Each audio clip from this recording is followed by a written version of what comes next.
আসসালামু আলাইকুম, আমি ফরহাদ সোহেল। সবাইকে আমন্ত্রণ জানাচ্ছি আমাদের 10 মিনিট স্কুলের লাইভ ক্লাসে। আজকে আমরা লাইভ ক্লাসটা নিব ফিজিক্সের নিউটনীয় বলবিদ্যার উপর। খুবই ইম্পর্টেন্ট একটা চ্যাপ্টার।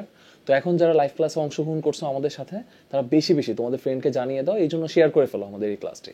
আজকের ক্লাসটা খুবই ইম্পর্টেন্ট, সেটা হচ্ছে নিউটনিয়ান মেকানিক্স নিয়ে কথাবার্তা বলবো, নিউটনীয় বলবিদ্যা।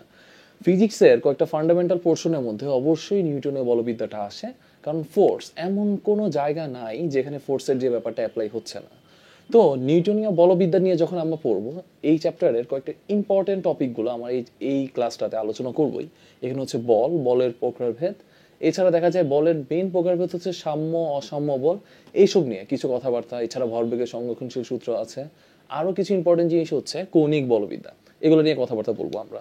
যদি এগুলো নিয়ে কথাবার্তা বলি, তখন একটা কথাতে আসো, ফার্স্টেই আমাদের প্রথম যে টপিকটা ছিল সেই টপিকটা নিয়ে যদি কথা বলি, ফার্স্ট টপিকটা, এই টপিকটা হচ্ছে আমরা বল নিয়ে কথাবার্তা বলবো। কি নিয়ে কথাবার্তা বলবো? এটা হচ্ছে বল। তো বলের ক্ষেত্রে বল নিয়ে কথাবার্তা বলতে গেলে আমাদের ফার্স্টের দিকে মোমেন্টাম অথবা ভরবেগ নিয়ে একটু কথাবার্তা বলা লাগে। তো ভরবেগ জিনিসটা কি দেখো তো একটু। ভরবেগটা হচ্ছে কোনো বস্তুর ভর আর বেগের গুণফল। এটাকে আমরা কি বলবো জানো? ভরবেগ। কোনো বস্তুর ভরকে ওর বেগ দ্বারা গুণ করলে তো আমরা কি পাই? ভরবেগ পাই। তো এইটা হচ্ছে এটা আমাদের একটা ফর্মুলা, ভরবেগের যে ব্যাপারটা আছে। তো এখন তুমি ভরবেগের যে ব্যাপারটা তুমি দেখলে, তো এখান থেকে আমরা একটা কথাও বলতে পারি যে ভরবেগের পরিবর্তনটা কি হবে, ডেল পিটা কি হবে। ডেল পিটা খুব সহজেই বলা যায়, ডেল পিটাকে বলা যায় এম ডেল ভি, ভর ইন্টু বেগের পরিবর্তন। এটাকে চাইলে আমরা কি বলতে পারি বলো? ভরবেগের পরিবর্তন বলতেও পারি। তো এইখানে আমরা ইচ্ছে করলে চাইলে ছোট্ট একটা নোটও লিখতে পারি, যে আমরা এই কথাটা বলতে পারি, ভর বনাম বেগের গ্রাফের ক্ষেত্রফলটা কি নির্দেশ করে? ভর বনাম বেগের গ্রাফের ক্ষেত্রফল, যে এনি শেপের গ্রাফ হতে পারে সেটা। ধরো এখানে আমরা বললাম ত্রিভুজাকৃতি শেপের একটা গ্রাফ। এটা যদি হয়, তখন এই গ্রাফের যে এরিয়া থাকবে, এই গ্রাফের যে ক্ষেত্রফল থাকবে, সেটা এমভি, সেটা নির্দেশ করবে হচ্ছে ভরবেগ। এখন তোমার একটা প্রশ্ন আসতেই পারে, ভাইয়া ভরটা কিভাবে চেঞ্জ হয়? এটা হতে পারে না, ধরো একটা বস্তায় মুখটা খোলা ছিল, আস্তে আস্তে আস্তে তুমি কিছু চাল দিচ্ছ, তুমি একটা বেগে গতিশীল, তখন ভরটা আস্তে আস্তে বাড়তেছে। এরপর কি হচ্ছে, বস্তাটা কোনো কারণে ফুটো হয়ে গেল, তখন এই ব্যাপারটা কি হবে, চালটা আস্তে আস্তে পড়ে যাচ্ছে, তখন ভরটা আস্তে আস্তে আস্তে আস্তে কি হতে থাকবে, কমতে থাকবে। তো আমি দেখতেছি ভরটা ফ্ল্যাকচুয়েট করতেই পারে, তাই না? আমরা দেখছি যে ভর অবশ্যই ফ্ল্যাকচুয়েট করতে পারে, অথবা বেগ তো চেঞ্জ হয়। তো এদের গ্রাফটা আমাদেরকে, গ্রাফের এরিয়াটা আমাদেরকে কি বুঝাবে বলতো? এরিয়াটা বুঝাবে সবসময় হচ্ছে ভরবেগ। তো এইটা গেল আমাদের ভরবেগ সংক্রান্ত একটু ধারণা, ভরবেগের যে ব্যাপারটা। তো এখানে ছোট্ট একটা এক্সাম্পল আমি বলতেই পারি যে ভরবেগের পরিবর্তন সংক্রান্ত জিনিসগুলো, কারণ আমরা আগেই বলতেছি, আমরা যে টপিকটা পড়তেছি বল, সেটাকে ক্লিয়ারলি বোঝার জন্য আগে ভরবেগটা লাগবে। এখন যদি এই টপিকটা একটু আমরা বলতাম, দেখো এই টপিকটা বলছি আমরা যে একটা ওয়াল ছিল, এর মধ্যে একটা অবজেক্ট এসে আঘাত করলো, সে সার্টেন একটা অ্যাঙ্গেলে আঘাত করলো, এরপর সে রিফ্লেক্ট করে চলে গেল অবজেক্টটা এইখানে। ধরো এটা ছিল আমাদের অবজেক্ট, সেটার ম্যাস হচ্ছে 1 কেজি, ওর ভ্যালোসিটি ছিল 1 মিটার পার সেকেন্ড। ও যে চলে গেল, চলে যাওয়ার ভ্যালোসিটিও ছিল কত? 1 মিটার পার সেকেন্ড। আর এখানে রিফ্লেকটিভ যে অ্যাঙ্গেলটা ছিল, ধরো আমি বললাম এটাও 45 ডিগ্রিতে, এটাও 45 ডিগ্রিতে, এটা বলতেই পারি। আমি তোমাকে এখানে ধরো সাপোজ বের করতে বললাম, এই সিস্টেমের জন্য ভরবেগের পরিবর্তনটা কত সেটা তোমাকে বের করতে বললো এই সিস্টেমের জন্য ডেল পি এর ভ্যালুটা কত হবে। তুমি দেখো এখানে যে ভরবেগের পরিবর্তনটা হচ্ছে, সেটা অবশ্যই সরলরৈখিকভাবে হচ্ছে না, সেটা একটা কোণে আছে, তাই না? এই অবজেক্টের যে চেঞ্জটা ছিল, এটা সরলরেখায় হচ্ছে না, সেটা একটা কোণে আছে।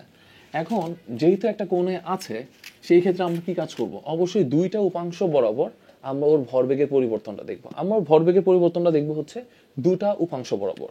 এখন তুমি দেখো, খেয়াল করো যে আমি যদি এগুলোকে উপাংশে ভাগ করি, তুমি দেখো এক্স অক্ষ বরাবর আমার যদি ওর হরাইজন্টাল কম্পোনেন্টটা নেই বা আনুভূমিক উপাংশ নেই, তাহলে দেখো এক্স অক্ষ বরাবর ওর কম্পোনেন্টটা থাকে কি? আমরা এটা করতেই পারি যে এই লাইনটাকে আমরা একটু পিছন দিকে বর্ধিত করতে পারি। এই লাইনটাকে আমরা পিছন দিকে বর্ধিত করলাম, তাহলে দেখো কি হয়, এইটা যদি 45 হয়, তো এটাও 45। তাহলে দেখো ওর যে মোমেন্টামটা আছে, সেই মোমেন্টামটা অবশ্যই দুইটা কম্পোনেন্টে ভাগ হয়ে যায়, বলতেই পারি এই বরাবর একটা কম্পোনেন্ট থাকে, এই বরাবর।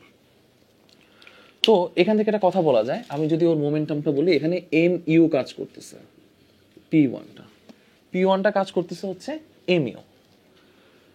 এখন যখন এমইউ কাজ করবে তো এই বরাবর ওর একটা উপাংশ কাজ করবে, এই বরাবর একটা উপাংশ কাজ করবে। ধর আমি বলে নিচ্ছি যে ওর হরাইজন্টাল যে কম্পোনেন্টটা ছিল সেটা এই দিক বরাবর কি কাজ করতেছে, এমইউ সাইন 45। কেন সাইন 45 লিখলাম? যার সাথে 45 কোণ থাকবে সে হচ্ছে কস, যার সাথে থাকবে না সে হচ্ছে সাইন। তাহলে এটার জন্য কি হয়, এমইউ কস 45 লেখা যায় ফার্স্ট এইটার কম্পোনেন্টটা বলো। এখন তুমি আরেকটা জিনিস খেয়াল করো, এই অবজেক্টটা এদিকে রিফ্লেক্ট করছে, চলে যাচ্ছে, তখন আমরা কি কাজ করব, এদিক বরাবর একটা অ্যাঙ্গেল টানলাম। এদিক বরাবর যদি অ্যাঙ্গেল টানি তাহলে এদিকের মোমেন্টামটা কি হবে, এমভি বলাই যায়। তাহলে এদিক বরাবর মোমেন্টামের কম্পোনেন্টটা কি থাকবে, এমভি সাইন 45, আর নিচ বরাবর থাকবে এমভি কস 45। তাহলে তুমি একটা জিনিস খুব ইজিলি খেয়াল করতেই পারো যে এই দুই দিকে যেহেতু ইউ আর ভি সমান, তো তুমি দেখো ওয়াই এক্সিস বরাবর, আমি যদি ওয়াই এক্সিস বরাবর ভরবেগের পরিবর্তন বের করতে চাই, এম ইউ কস 45 মাইনাস এম ভি কস 45, এটা করলে 0 আসবে। তাহলে বলো এটা শুধু ভরবেগের পরিবর্তন থাকবে কোন এক্সিস বরাবর, এক্স এক্সিস বরাবর। আর এক্স এক্সিস বরাবর পরিবর্তনটা কি হবে একটু খেয়াল করো, আমি যদি বলি এখানে m u sine 45 minus m v, আবার এখানেও একটা জিনিস খেয়াল করো, এখানে একসাথে দুইটা মাইনাস হবে। একটা হচ্ছে ওদের ডিরেকশনের কারণে মাইনাস, কারণ দুইটা একটা একটার অপোজিটে, তুমি দেখতেছো একটা একটার অপোজিটে। আরেকটা মাইনাস হবে ওদের পার্থক্যের কারণে, কারণ আমি পরিবর্তনটা বের করতে বলছি, এম ভি কস 45। এই যখন আমাদের অবস্থা হয় তখন এই ব্যাপারটা কি হয় দেখো, তখন এই ব্যাপারটা কি দাঁড়ায়, এম ইউ সাইন 45 কস 45, আর এম ভি আর এম ইউ যেহেতু সমান তো আমি কি লিখতে পারি, 2mu সাইন 45। আর এখানে একটা জিনিস, ও সরি, এইটা ছিল আমাদের সাইন 45 উপাংশটা। হ্যাঁ, এখন দেখো 2mu সাইন 45 লিখাই যায় 2, এম এর ভ্যালু কত ছিল এখানে 1, ইউ এর ভ্যালু কত ছিল 1, আর আমার মনে হয় সাইন 45 এর মান জানি 1/√2, এখানে যা থাকবে এত কেজি পার সেকেন্ড। তো তুমি এখান থেকে খুব সুন্দর একটা ম্যাথ দেখে ফেললা যে ভরবেগের পরিবর্তন সংক্রান্ত ম্যাথটা। তো ভরবেগের পরিবর্তন সংক্রান্ত ম্যাথে এখানে কি কথাবার্তা বলা হচ্ছে, ভরবেগের পরিবর্তন সংক্রান্ত ম্যাথে এখানে কথাবার্তা বলা হলো এটা হচ্ছে 2D ডাইমেনশনাল অ্যানালাইসিস অথবা দ্বিমাত্রিক গতির অ্যানালাইসিসটা। এটা মানে বোঝাচ্ছে যে কোনো একটা বস্তু যদি আনত অবস্থায় থাকে ওর ভরবেগের পরিবর্তনটা কি হতে পারে। তো এখান থেকে দেখো আমাদের ভরবেগের পরিবর্তন সংক্রান্ত খুব সুন্দর একটা ধারণা হয়ে গেল যে ভরবেগের পরিবর্তনটা এরকম আসতে পারে যে 2D ডাইমেনশনাল থাকলে। এখন আমরা বলতেছিলাম আমাদের টপিকটা ছিল বল নিয়ে, তাই না? এখন আমরা যদি বলের নিয়ে টপিকটা বলি তো এখন আমরা আসবো বলে। বলের ক্ষেত্রে দেখো কেন আমরা ভরবেগটা পড়লাম, কারণ কোনো একটা বস্তুর বলটা, কোনো একটা বস্তুর উপর প্রযুক্ত বলটা নিউটনের সেকেন্ড লতে পড়তেছিলাম, ওর ভরবেগের পরিবর্তনের কি থাকবে, সমানুপাতিক, তাই না? ভরবেগের পরিবর্তনের হারের সমানুপাতিক।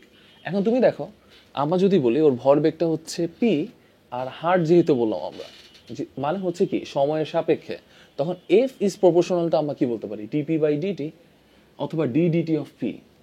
এখন তুমি দেখো এফ ইকুয়াল টু বলা যায় কে ডিপি ডিটি, কিন্তু এখানে একটা ভ্যালু, একটা অবস্থা আছে, কে এর ভ্যালু হচ্ছে 1, আমরা দেখি যে যদি মানটা বসাই সবসময় কে এর ভ্যালুটা 1ই আসে, তো এখানে লেখা যায় ডিপি ডিটি বলা যায়।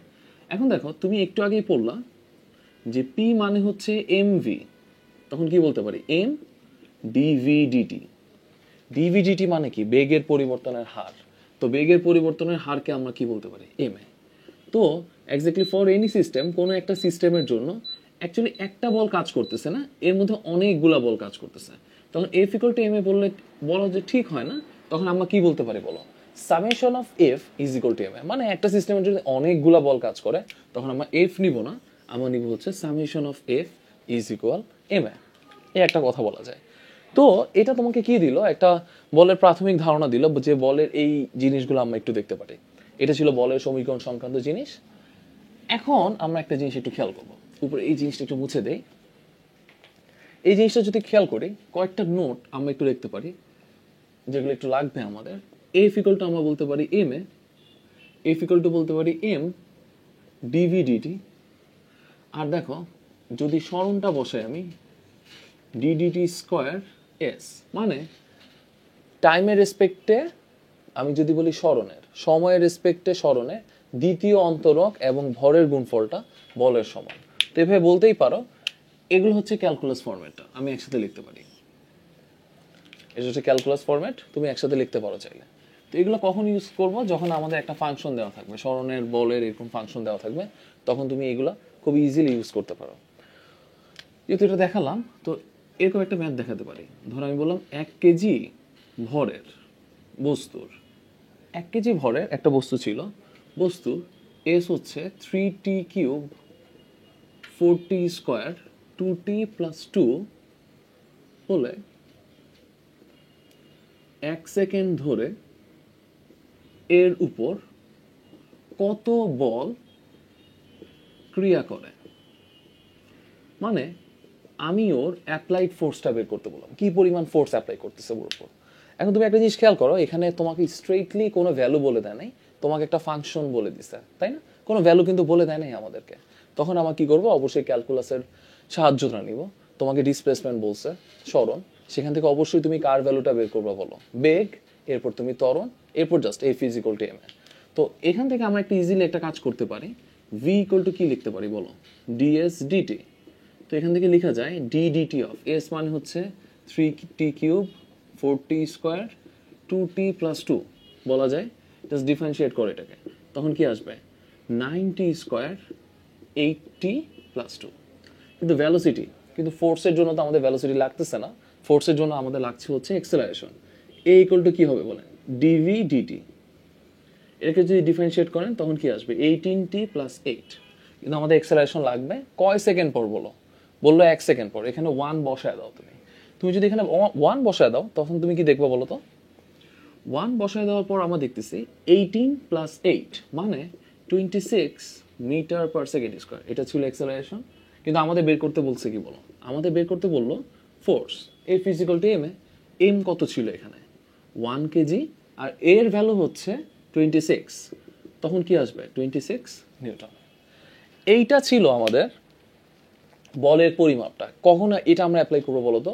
যখন তোমাকে সরণ, ত্বরণ অথবা বেগ সরাসরি একটা ভ্যালু দেওয়া থাকবে না, তোমাকে দেওয়া থাকবে একটা ফাংশন। যদি একটা ফাংশন দেওয়া থাকে, অবশ্যই তোমাকে এখানে ক্যালকুলাসকে অ্যাপ্লাই করা লাগবে। ওকে। আর কিছু কিছু এমসিকিউ থাকে, যেমন এটা হচ্ছে, দেখো, সময় সাপেক্ষে বেগের প্রথম অন্তরক ফার্স্ট ডেরিভেটিভ একবার অন্তরীকরণ করলাম, আর ভরের গুণফলটা বলের সমান। সময় সাপেক্ষে সরণের দ্বিতীয় অন্তরক ও ভরের গুণফলটা কার সমান? বলের সমান। তো এগুলো বলতেই পারে। এগুলো ছিল বল নিয়ে টুকটাক কথাবার্তা বলা। এখন তুমি একটা জিনিস দেখতে পারো যে বলের এই ব্যাপারগুলো তো আমরা একটু দেখলাম। তো এটা সম্বন্ধে আমার আরেকটা নোট বলতে পারি। আরেকটা নোট হচ্ছে গ্রাফিক্যাল রিপ্রেজেন্টেশনে তুমি বলতেই পারো 1 নম্বরটা। যদি বলি এম ভার্সেস এ গ্রাফের এরিয়াটা কি নির্দেশ করে? ক্ষেত্রফল। এম এ দৈর্ঘ্য গুণন প্রস্থ, মানে রেক্টেঙ্গুলার ধরে নেই। এম এ ধরলে এটা কি হবে? এফ। তো এটার এরিয়াটা কি নির্দেশ করবে বলো? এফ। আর সেকেন্ড জিনিস হচ্ছে, আমি যদি 2 নম্বর বলি যে না, ফোর্স ভার্সেস এক্সেলারেশনের গ্রাফের স্লপ। স্লপ মানে বোঝায় ঢাল। ঢাল এখন মানে কি তোমরা তো সবাই জানো, ঢাল মানে ট্যান থিটা। ট্যান থিটা মানে হচ্ছে লম্ব বাই ভূমি। লম্ব বরাবর আছে এফ, আর ভূমি বরাবর আছে কি বলো? এ। এফ বাই এ কি নির্দেশ করবে? এম, সিস্টেমের ম্যাস। তো এই জিনিসগুলো একটু একটু বোঝা লাগবে যে এরিয়া, ট্যানজেন্ট এগুলো কি ডিনোট করে। আর যখনই একটা কোঅর্ডিনেট সিস্টেম থাকবে, এরিয়া, ট্যানজেন্টের এই ব্যাপারগুলো থাকবেই, যা তোমাকে এই জিনিসগুলো একটু ডিপলি বোঝা লাগবে।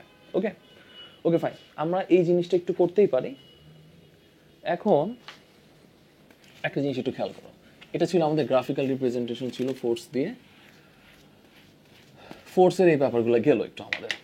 এখন তাহলে দেখো, আমাদের এখানে বল সম্বন্ধে একটু একটু ধারণা শেষ, যে বল কিভাবে কাজ করতে পারে। এখন আমরা আরেকটা, আমাদের সেকেন্ড টপিক যেটা আছে, এই টপিকটা পড়ব, যে বলের প্রকারভেদ। এটা বলের প্রকারভেদ। বলের প্রকারভেদ মানে বল কত রকমের হতে পারে। এখন বলের প্রকারভেদের ক্ষেত্রে অবশ্যই একটা ব্যাপার হচ্ছে, বল বিভিন্ন রকমের হতে পারে, বিভিন্ন ক্রাইটেরিয়ায় হতে পারে। তো বলের প্রকারভেদের ক্ষেত্রে আমরা বেশ কয়েকটা জিনিস একটু অ্যাপ্লাই করব। ফার্স্টের যে প্রকারভেদটা 2 ভাবে ভাগ করা যায়।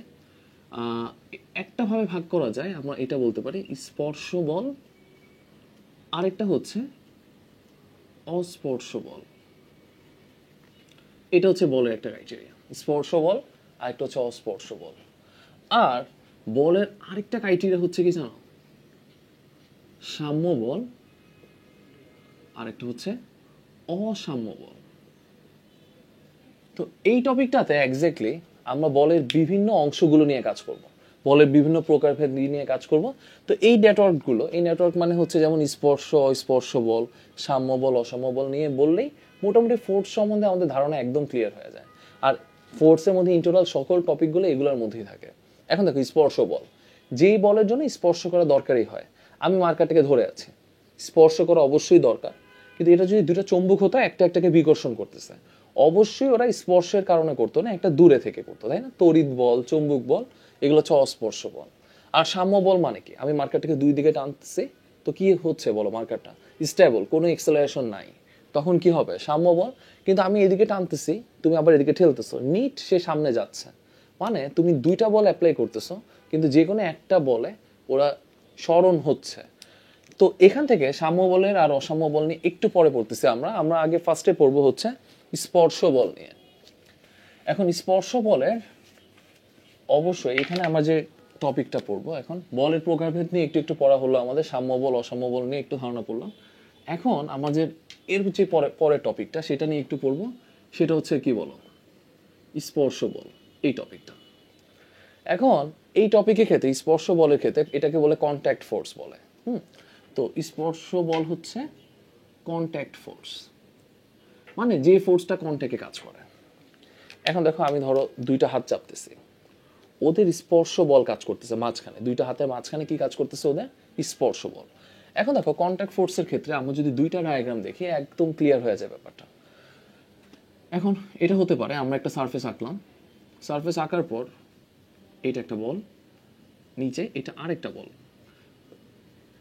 দুটা ভর দিলাম আমরা, এই দুইটা ভরের মধ্যে আমরা বল অ্যাপ্লাই করব। একটা ভর ছিল, এটা আরেকটা ভর। এখন আমরা যদি ওর উপর বাহ্যিকভাবে তুমি এফ ফোর্স অ্যাপ্লাই করো, এফ ফোর্স অ্যাপ্লাই করলা, তখন কি হবে? সে সামনে চলে যাওয়ার চেষ্টা করবে, তাই না? এখন এফ ফোর্স অ্যাপ্লাই করলে এখানে একটা জিনিস একটু বুঝার জিনিস আছে। এখানে বলো ওদের কন্ট্যাক্ট সারফেস কয়টা? একটা। যতগুলা কন্ট্যাক্ট সারফেস থাকবে ওর কন্ট্যাক্ট ফোর্স হবে ততটা। এখানে আমি দেখতেছি কন্ট্যাক্ট ফোর্স সারফেস হচ্ছে একটা। যদি কন্ট্যাক্ট সারফেস একটা থাকে তখন দেখো তুমি খেয়াল করো, ও ওকে এদিকে ঠেলবে, একটা বলে F1 ক্রিয়াবল। আবার এইদিকে যেহেতু ক্রিয়াবল কাজ করতেছে, এদিকে ঠিক অপোজিট দিকে আমি যদি বলি, ঠিক অপোজিট দিকে একটা প্রতিক্রিয়া বলও কাজ করবে, সেটা F1 এর সমান। কিন্তু হচ্ছে ক্রিয়া প্রতিক্রিয়া বলের কারণে বস্তুটা সামনে চলে যাচ্ছে। কিভাবে সামনে যাচ্ছে? কত ত্বরণে সামনে যাচ্ছে? এ ত্বরণে বস্তুটা সামনে যাচ্ছে। এখন যদি বস্তুটা এ ত্বরণে সামনে যায়, তখন তুমি একটা জিনিস অ্যাপ্লাই করো, একটা জিনিস খেয়াল করো। আমি যদি পুরো সিস্টেমের জন্য বলি, ফর সিস্টেম মানে পুরো সিস্টেমটার জন্য বলছে, পুরো ভরটার জন্য বলতেছে। আমার মনে পড়তেছিলাম summation of F is equal to M A. এখন দেখো পুরো সিস্টেমের ম্যাস কতটুকু? m1 প্লাস m2 এ, এটাকে বলা যায় পুরো সিস্টেমের ম্যাস। এখন তুমি খেয়াল করো এখান থেকে পুরো সিস্টেমের ফোর্স কি? এফ আর F1 একই দিকে, কিন্তু এইখানে F1টা অপোজিটে, ইজ ইকুয়াল টু কি লেখা যায় বলো? m1 প্লাস m2a, তাই তো? এখন দেখো F1 F2 যেহেতু ক্রিয়া প্রতিক্রিয়া বল, ওরা পরস্পরকে প্রশমিত করে দিচ্ছে, তখন কি হয় দেখো, F ইকুয়াল টু কি লিখতে পারি? m1 plus m2a। তখন আমরা ইজিলি সিস্টেমের অ্যাক্সেলারেশনটা বের করতে পারি। এ কত হয় বলো? F by m1 plus m2। কিন্তু আমাদের কন্ট্যাক্ট ফোর্সটা দরকার F1টা। এখন দেখো তুমি যদি F1টা অ্যানালাইসিস করতেই চাও, তখন শুধু কোন ম্যাচটা নিয়ে কাজ করা লাগবে? পরের ম্যাচটা m2। এখন আমরা যদি এই কাজটা করি m2 এর জন্য, m2 এর জন্য পুরো ফোর্স ডায়াগ্রামটা আবার লিখি, তো দেখো m2 এর উপর শুধু অ্যাক্টিভেট ফোর্স কোনটা? F1। যেহেতু সামগ্রিকভাবে বস্তুটা এ ত্বরণে গতিশীল, তাহলে বলাই যায় m2 এ ত্বরণে গতিশীল। তখন একটা কথা বলতে পারি যে contact force F1 is equal to কি বলা যায়? m2a বলা যায়। এখন যদি তুমি m2a লেখো, এখন a এর ভ্যালুটা বসায় দাও। a এর ভ্যালুটা কি হবে বলো? m2 by m1 plus m2 লেখা যায় ইন্টু f। এটা হচ্ছে কি আমাদের বলো F1। এটাই কি ছিল বলো? আমাদের কন্ট্যাক্ট ফোর্স ছিল, তাই না? এটা বের করা যায় কিন্তু কন্ট্যাক্ট ফোর্স এভাবে, আমার কিছুই না। দেখো আমরা শুধু summation of F equal to M A এটাকে ব্যবহার করা হচ্ছে। এটা ছিল দুইটা বস্তুর যখন কন্ট্যাক্ট ফোর্স থাকবে তখন কন্ট্যাক্ট ফোর্সগুলো কীরকম হতে পারে। এটা দুইটা বস্তুর জন্য ছিল। জাস্ট আমরা আরেকটা ডায়াগ্রাম দেখবো, তখন হয় কি ব্যাপারটা আরেকটু ক্লিয়ার হয়ে যায়। কীভাবে দেখো, এটা শুধু দুইটা বস্তুর পর্যন্ত, এইটার মধ্যে এই পর্যন্ত বুঝতে মনে হয় তেমন সমস্যা হয়নি। এখন আমরা আরেকটা বস্তুর জন্য দেখতেছে। এখন তুমি দেখো, আমরা যদি সেকেন্ড চিত্রটা দেখি ধারণাটা আমাদের আরও ক্লিয়ার হবে। তখন এটার জন্য আমরা একটা জেনারেল ফর্মুলা দাঁড় করে ফেলতে পারবো। এখন দেখো, যদি আমরা সেকেন্ড ফর্মুলাটা দেখি, মানে সেকেন্ড চিত্রটা দেখি স্পর্শ বলের ক্ষেত্রে, ধরো এখানে আমরা একটা বল নিয়ে কাজ, একটা বস্তু নিয়ে কাজ করবো না, বেশ কয়েকটা বস্তু ধরে নিলাম, আমরা তিনটা বস্তু নিয়ে কাজ করব। এটা হচ্ছে আমাদের M1, এটা হচ্ছে M2, এটা হচ্ছে M3। এখান থেকে তুমি ছোট্ট একটা জিনিস খেয়াল করো, এখানে কন্ট্যাক্ট সারফেস কয়টা, মানে কয়টা স্পর্শ তল আছে, ওরা পরস্পরকে স্পর্শ করে আছে, এরকম কয়টা তল আছে। এরকম আমরা দেখতেছি দুটা তল আছে, তাই না? আমরা দেখছি এটা দুটা তল ছিল ওদের স্পর্শ করা অবস্থায়। এখন তুমি দেখো, আমি যদি বাইর থেকে একটা বল দিই F, তাহলে এখানে কি হবে, F1 বল কাজ করবে, অবশ্যই কন্ট্যাক্ট ফোর্স। এর অপোজিটেও প্রতিক্রিয়া বল F1 কাজ করতেছে। কারণ দুটাকে কেন F1 লিখলাম জানো, একটা ক্রিয়া আর একটা প্রতিক্রিয়া। কিন্তু যখনই সারফেস চেঞ্জ হয়ে যাবে তখন ও বলের মানটাও চেঞ্জ হয়ে যাবে। যেমন সেকেন্ড সারফেসের জন্য এটাকে আমরা নাম দিলাম F2, আর বাইরের প্রতিক্রিয়া বল এটার জন্য কি হবে, F2, কারণ ক্রিয়া প্রতিক্রিয়া বল। এখন তুমি একটা জিনিস খেয়াল করতেই পারো, আমার যেহেতু কন্ট্যাক্ট সারফেস দুইটা F1 F2, দুটার ভ্যালু বের করা লাগবে। প্রথমে আমাদের নিয়মটা কি, পুরো সিস্টেমটা নিয়ে কাজ করব, যেন বস্তুটা যে ত্বরণে গতিশীল এ সে সিস্টেমটা বের করতে পারে। এখন তুমি খেয়াল করো, আমি যদি টোটাল সিস্টেমের জন্য কাজ করি, ফর সিস্টেমের জন্য বললে summation of a physical to, এখন সিস্টেমের টোটাল ম্যাস কত, ভর কত, M1 M2 M3 এ। এখন তুমি দেখো F1 plus F2 minus F2 minus F1, তো এখানে নেট ফোর্স কি থাকে বলো, এখানে নেট যে ফোর্সটা আছে, নেট ফোর্সটা হচ্ছে Fই থাকে, কারণ F1 এই F1-কে, F2 এই F2-কে প্রশমিত করে দিবে, তাই তো। শুধুমাত্র কোন বলটা কাজ করতেছে এখানে, শুধুমাত্র এখানে F কাজ করবে। আর এখানে একটা জিনিস দেখো, M1 M2 M3 এ এটা লেখা যায়। তো এখন দেখো তো, আমরা যদি ওর অ্যাক্সেলারেশন বের করতেই চাই, তো F ইকুয়াল টু কি লেখা যায়, M1 M2 M3, এটা লিখতে পারলাম আমরা। এটা নিয়ে মনে হয় আপাতত তেমন কোনো সমস্যা হয়নি। এখন তুমি দেখো এ শেষ, বের করা, অ্যাক্সেলারেশন বের করা শেষ। এখন আমাদের বের করা লাগবে হচ্ছে F1, মানে ফার্স্ট কন্ট্যাক্ট ফোর্সটা কত। এখন তুমি দেখো, ফার্স্ট কন্ট্যাক্ট ফোর্স যদি নিতে চাই, আমাদের F1 থেকে পুরো সারফেসটা কনসিডার করা লাগবে।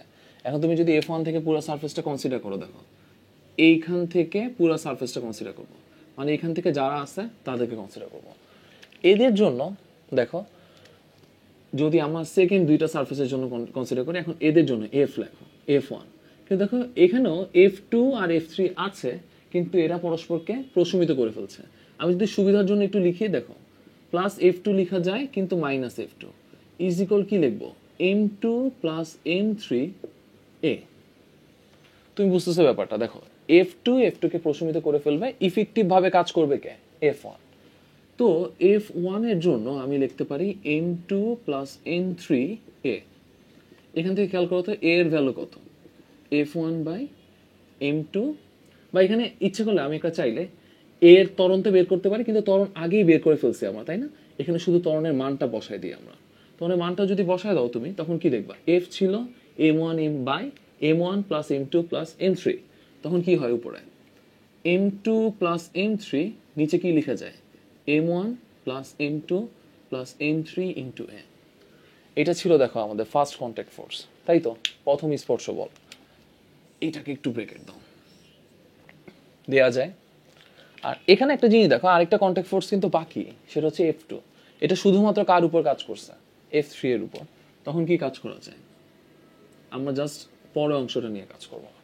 পরের অংশের উপর ইফেক্টিভ বল একটাই, F2, সেটা শুধুমাত্র কাকে ডিসপ্লেসমেন্ট করতেছে বলো, ত্বরণ দিচ্ছে, অ্যাক্সেলারেট করতেছে M3-কে। সেকেন্ড কন্ট্যাক্ট ফোর্সের জন্য F2 ইজ ইকুয়াল টু আমরা লিখতে পারি M2a। তখন দেখো কি হয়, M2 by M1 plus M2 plus M3 into F। Sorry, এখানে আমরা এটা লিখলাম, এখানে F হবে। এখন তুমি ছোট্ট একটা জিনিস খেয়াল করো, তো এই যে ফর্মুলাগুলো ছিল, এটা ছিল প্রথম সারফেসে কন্ট্যাক্ট ফোর্সের জন্য, এটা ছিল দ্বিতীয় সারফেসে কন্ট্যাক্ট ফোর্সের জন্য। তো তুমি এখানে একটা জিনিস খেয়াল করো, প্রথম সারফেসের পরে যে দুইটা ভর ছিল সেটা নিচে ছিল টোটাল ভর ইনটু কে এফ, আর এফ টুটা কি ছিল বলো, এর পরের সারফেসে যে ভরটা আর নিচে ছিল টোটাল ভর, এটা বের করতেই পারো। এখন দেখো এদের ফোর্স ডায়াগ্রাম দিয়ে আমরা দেখলাম যে ওদের কন্ট্যাক্ট ফোর্সটা কি হতে পারে। এখন কন্ট্যাক্ট ফোর্সের জন্য দেখো যে কন্ট্যাক্ট ফোর্স হবে কি, ওর পরের ম্যাসগুলা divided by total mass into কি ওর টোটাল ফোর্স, এটা বের করাই যায়। এখন দেখো আমি যদি তোমাদের কন্ট্যাক্ট ফোর্স দিয়ে ছোট কিছু ম্যাথও বলি, তোমরা বের করতে পারবা যে এদের কন্ট্যাক্ট ফোর্স কত, এদের কন্ট্যাক্ট ফোর্স কত। এখন তুমি একটা জিনিস খেয়াল করো, আমি যদি কন্ট্যাক্ট ফোর্স বের করতেই বলতে পারি, একটা এক্সাম্পল দিলাম, ধরো এখানে একটা ম্যাস ছিল, সেটা ছিল 10 কেজি, এখানে একটা ম্যাস সেটা হচ্ছে 8 কেজি, এখানে একটা ম্যাস সেটা হচ্ছে 6 কেজি। আমি বাইর থেকে একটা বল দিলাম, বলটা হচ্ছে 100 নিউটন। তো এখানে বলো কন্ট্যাক্ট ফোর্স ছিল, এটা হচ্ছে 1 নম্বর কন্ট্যাক্ট ফোর্স, এটা হচ্ছে 2 নম্বর, কারণ সারফেস কয়টা বলো, 2টা। আমি তোমাকে বললাম F1 আর F2 কত সেটা বের করতে। এখন তুমি পারবা। F1 এর জন্য একটু আগে ফর্মুলা লিখলাম, F1 এর জন্য এটা থেকে টোটাল ভরটা, তো এটা থেকে টোটাল ভরটা কত বলো, 8 + 6, আর নিচে কি হবে পুরো সিস্টেমের ভর 10 + 8 + 6 multiply by total applied force. Total applied force কত ছিল 100, তো এত নিউটন।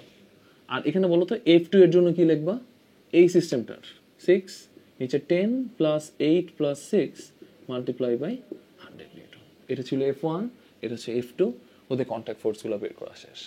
এগুলো ছিল আমাদের স্পর্শ বল নিয়ে কথাবার্তা, যে কন্ট্যাক্ট ফোর্স বের করতে হবে। এরকম করে অজস্র যদি বলগুলো পরস্পরের সাথে সংযুক্ত থাকে, তুমি খুব সহজেই ওদের এরকম বলের ফোর্স ডায়াগ্রামগুলো এঁকে তুমি ফর্মুলা ডিরাইভ করে এটা বের করে ফেলতে পারো। খুবই সহজ ছিল এই টপিকটা। এখন আমরা এরপরের টপিকে যাব, এরপরের প্রকারেরটা।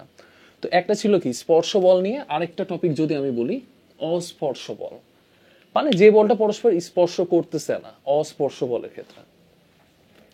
সেক্ষেত্রে তুমি কি কাজ করতে পারো, অস্পর্শ বলের ক্ষেত্রে আমরা একটা জিনিস একটু দেখাতেই পারি, যে অস্পর্শ বলের ক্ষেত্রে আমি শুধু ফর্মুলাটা বলবো কি টাইপের বল হতে পারে।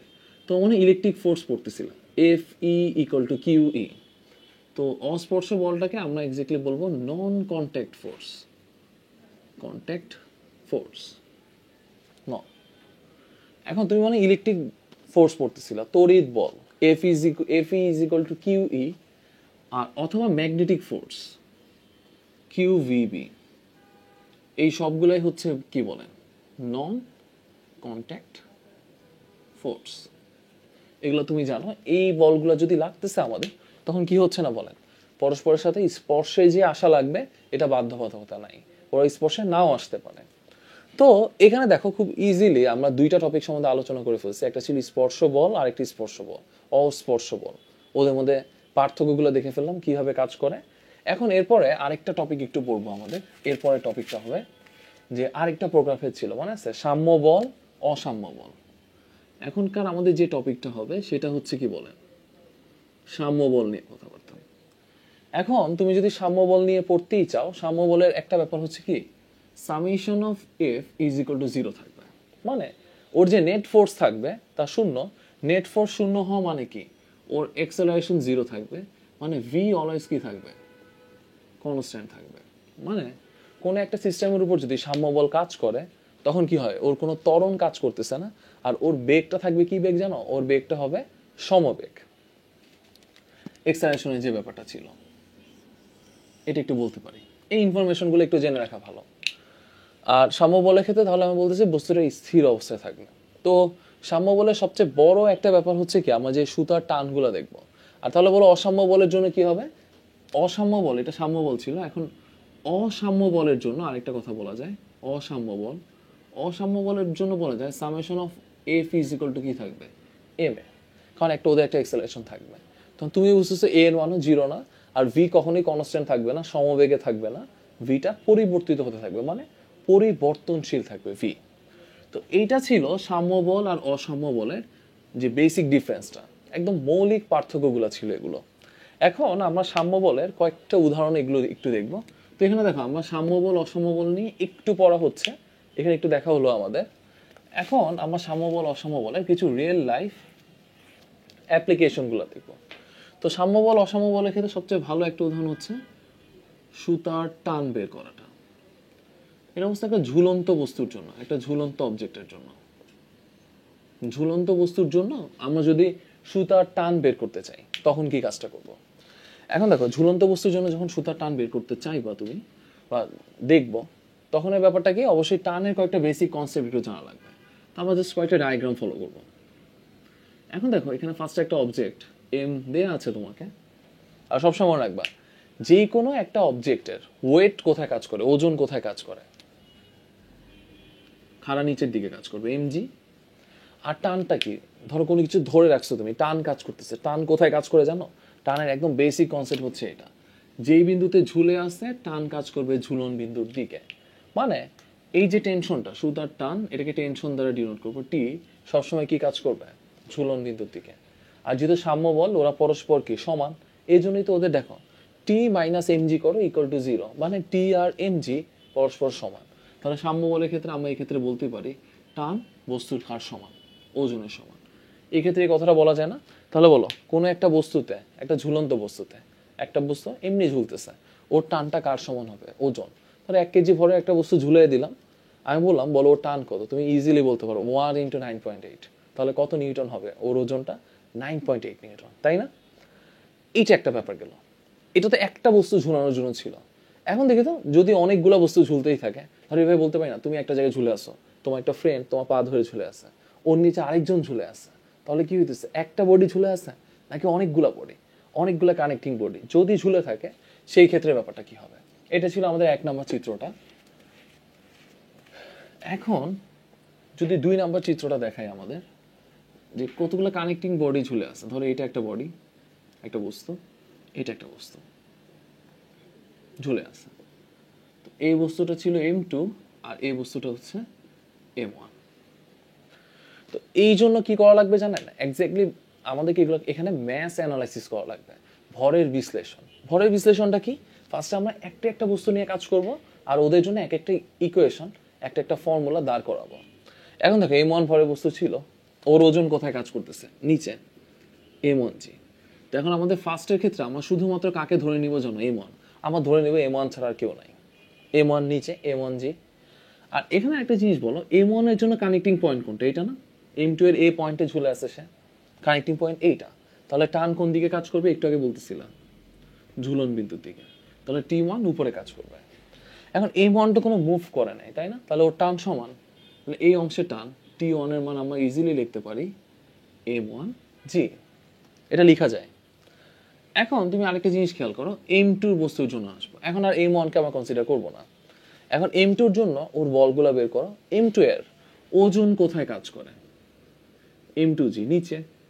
কিন্তু দেখো, M2 আবার এখানে M1 এর সাথে কানেক্টেড, তাহলে M2 একটা টান ফিল করবে নিচের দিকে, T1। আমি বলছি যে পয়েন্টে কানেক্টেড সেই পয়েন্ট থেকে। তাহলে দেখো, M2 কয়টা পয়েন্টে কানেক্টেড? 2টা, উপরে একটা পয়েন্ট, নিচে একটা পয়েন্ট, এই পয়েন্টটা। তো এই পয়েন্টের জন্য এই টানটার নাম হবে T1। কেন জানো? একই তারে, দুইটা বস্তুর মধ্যবর্তী একই তারে কখনো ভিন্ন টান কাজ করে না। তো ওকে T1 এ টানলে ও ওকেও T1 এ টানবে, ক্রিয়া প্রতিক্রিয়া বল, দ্যাটস ইট। T1 কিন্তু অপোজিট ডিরেকশন। এখন বলো, M2 এর জন্য এই পয়েন্টটাও ঝুলন বিন্দু না? তাহলে T2 কানেক্টিং পয়েন্ট কোথায়? উপরে। এখন এখন তো আমাদের ব্যাপারটা কি বলো, এখানে আমরা এখন শুধু M2 কে নিয়ে ভাবতেছি।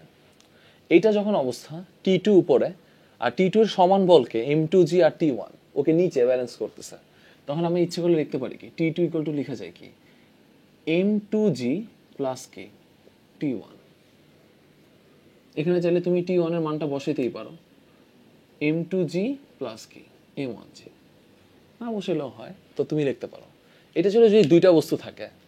এখন দেখো, এখানে যদি 3টা 4টা বস্তু থাকে, প্রত্যেকটা অংশে টানটা বের করতে পারবো না। এখন ইজিলি ম্যাথগুলো করা যায়। ধরো আমি কোনো কারণে এটাকে 10 কেজি বললাম, এটাকে 12 কেজি বললাম। আমি বললাম বলো ওদের টানের পরিমাণটা বের করো। আমি বললাম এ পয়েন্টে টান বের করো, মানে T2 বের করতে বলছে। তখন তুমি কি করবে? T1 বের করতে পারো, M2G দেখে T1, অথবা একই সাথে M1 M2 ভ্যালু বসায় দাও, তখন T2 তো এমনিই বের হয়ে যায়। বুঝতেছো নাকি বুঝতেছো না? এই জিনিসগুলো বোঝা উচিত। একদমই সোজা ছিল, তাই না? আচ্ছা, এইটা ছিল আমাদের ঝুলন্ত বস্তুর কনসেপ্টটা, সুতার টান নিয়ে যদি একটা বস্তু ঝুলতে থাকে মাল্টিপল বস্তুগুলা। অবশ্যই এখানে একটা ব্যাপার ছিল, কি বলো, বস্তুগুলা কিভাবে ঝুলতেছে বলেন, হরাইজন্টালি, তাই না, ওদের টান বের করাটা। তো আমাদের ঝুলন্ত বস্তুর জন্য সুতার টানটা একটু দেখলাম আমরা এই একটা টপিকে। তো এইটার জন্য এই টপিকের ক্ষেত্রে অবশ্যই একটা বলা দরকার ছিল, এখানে বস্তুগুলো ঝুলতেছিল উলম্ব তলে। উলম্ব তলে মানে একটা ভার্টিক্যাল প্ল্যানে লম্বালম্বি ঝুলতেছিল, ওদের টানটা বের করছে। এখন এইভাবেও থাকতে পারে যে সুতা দ্বারা যুক্ত থাকে কিন্তু ওরা আনুভূমিক তল বরাবর সুতা দ্বারা যুক্ত থাকবে। তখন এই ব্যাপারটা কি হবে বলো, তখন এই ব্যাপারটা নিয়েও আমরা কাজ করতে পারি। এখন তুমি একটা জিনিস খেয়াল করো, তো এই আরেকটা টপিক একটু বলতেছে, আনুভূমিক তলে যুক্ত বস্তুর টান, সেটা বলতেছে।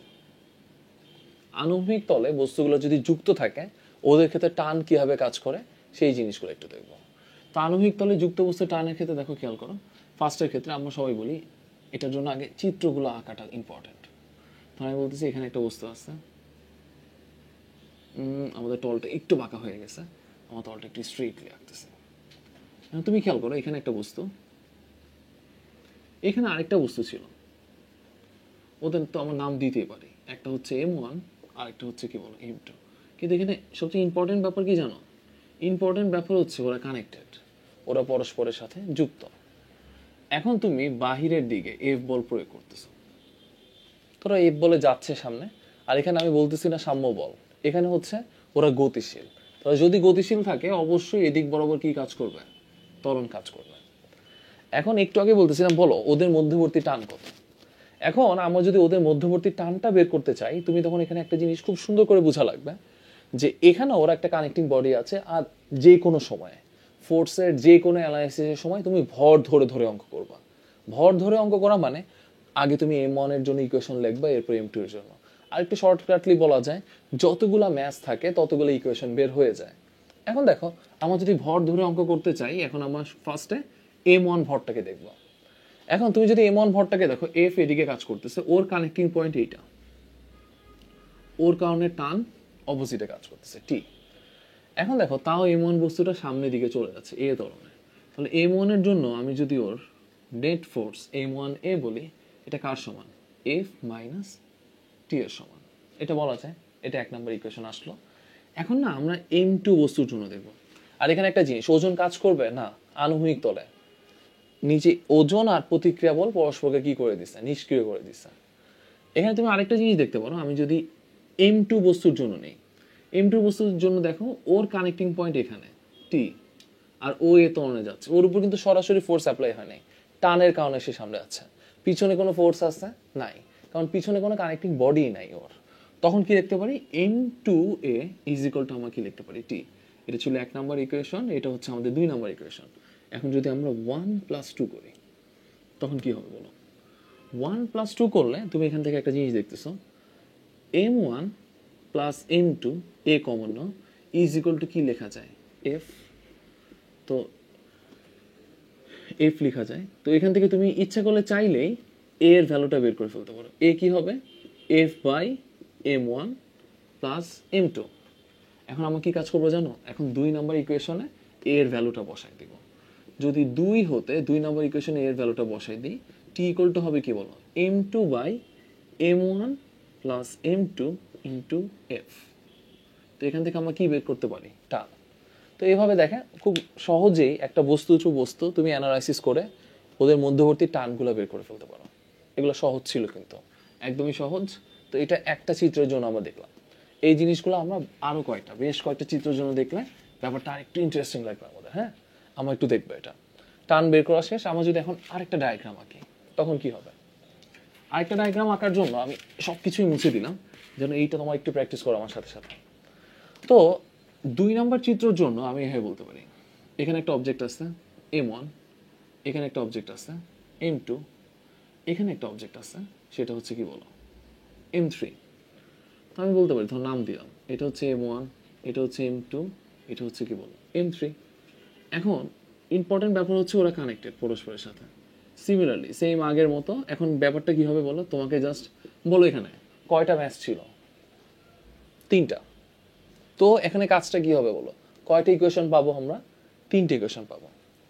এখন তুমি একটা জিনিস একটু খেয়াল করতে পারো, আমার যদি ফার্স্টের M1 বস্তুর জন্য নেই, এফ সামনে কাজ করতেছে, ওর জন্য কানেক্টিং পয়েন্ট এইটা, তাই না? তাহলে ওর কারণে একটা সিস্টেমটা T1 এদিকে কাজ করতেছে, তাহলে কি হবে? পুরো সিস্টেমটা যদি এ ত্বরণে আগাইতে থাকে সামনে, তখন তুমি কি লিখতে পারো? M1A ইজ ইকুয়াল টু কি? এফ মাইনাস T1 শেষ M1 এর জন্য। এখন বলো, তোমরাই চেষ্টা করো M2 এর জন্য সমীকরণটা কি হবে। এখন M2 এর জন্য বলটা বের করো, ওর জন্য এটা কানেক্টিং পয়েন্ট, তাহলে এখানে T1, কারণ একই তারে ভিন্ন টান কাজ করতে পারবে না, ওর জন্য কানেক্টিং পয়েন্ট এইটা, এটা অবশ্যই কি হবে বলো? T2, কারণ এটা আরেকটা বস্তু অতিক্রম করে ফেলছে। তো এখানের জন্য যেহেতু বস্তুটা এদিকেই যাচ্ছে, T1টা বড়, T2 ছোট, তখন কি বলা যায়? M2A is equal two T1 minus T2, এটা বলতে পারি। এখন তুমি আরেকটা জিনিস খেয়াল করো, আমি যদি সবার লাস্টে M3টা বের করতে চাই, M3 বের করতে চাইলে কি হবে? M3-র জন্য শুধু এদিকে T2ই কাজ করে, পিছনে আর কোনো বল নাই, তো M3A is equal two T2, এটা বের করা যায়। এখন তুমি দেখো, 3টা সমীকরণকে তুমি যোগ করো, যোগ করলে কার ভ্যালু বের হয়ে যাবে? এ। যদি এটাকে বলি 1, এটাকে বলি 2, এটাকে বলি 3, তুমি 1 প্লাস 2 প্লাস 3 করো, করলে এখান থেকে তুমি দেখবে কি জানো? এ ইকুয়াল টু আসবে f by M1 M2 M3। তাহলে এখন খুব ইজি হয়ে গেছে, তুমি যদি 3-এ বসায় দাও তখন T2 এর ভ্যালু বের হয়ে যাবে, আর যদি তুমি এটাকে চাইলে 1-এ বসাতে পারো, তুমি চাইলে এটাকে 2-এ বসাতে পারো, আমি ধরো বললাম 1-এ বসায় দিলে দেখবা T2 এর ভ্যালু বের হয়ে গেছে। তো এইভাবে ম্যাথগুলা। এখন তুমি দেখো, খেয়াল করো, এটাকে বললাম 10 কেজি, এটাকে বললাম 6 কেজি, আর এটাকে বললাম কত কেজি? M1-কে বললাম 8 কেজি। এখন বলতে পারে টান বের করো। এখন দেখো জাস্ট ম্যাসের মানগুলো বসায় দাও, আর অ্যাপ্লাইড ফোর্স বলে দিলাম 100 নিউটন। এখন এই ম্যাথটা ইজি হয়ে যাবে, জাস্ট বসায় দাও। তো বারবারই বলতেছিলাম, টানের এই ম্যাথগুলোর ক্ষেত্রে অবশ্যই তোমাকে ম্যাথ অ্যানালাইসিস করা লাগবে। প্রত্যেকটা বস্তুর ভরটাকে আল্লাহ আল্লাহ করে ধরে ওদের জন্য একটা ইকুয়েশন বিল্ড আপ করবা, দেন তুমি ইউ সলভ ইট। ওকে, তো আমাদের সুতার টান নিয়ে বেশ কিছু জিনিস একটু গেল, যে সুতার টানের জন্য কি কাজ করতে পারে না পারে, এই জিনিসগুলো আমরা দেখলাম, সুতার টানের যে ব্যাপারগুলো ছিল। এখন এরপরে সুতার টানের এই ব্যাপারটা শেষ হয়ে যাওয়ার পর এখানে আমরা আরেকটা ইম্পর্টেন্ট একটা জিনিসটা একটু আলোচনা করব, সেটা হচ্ছে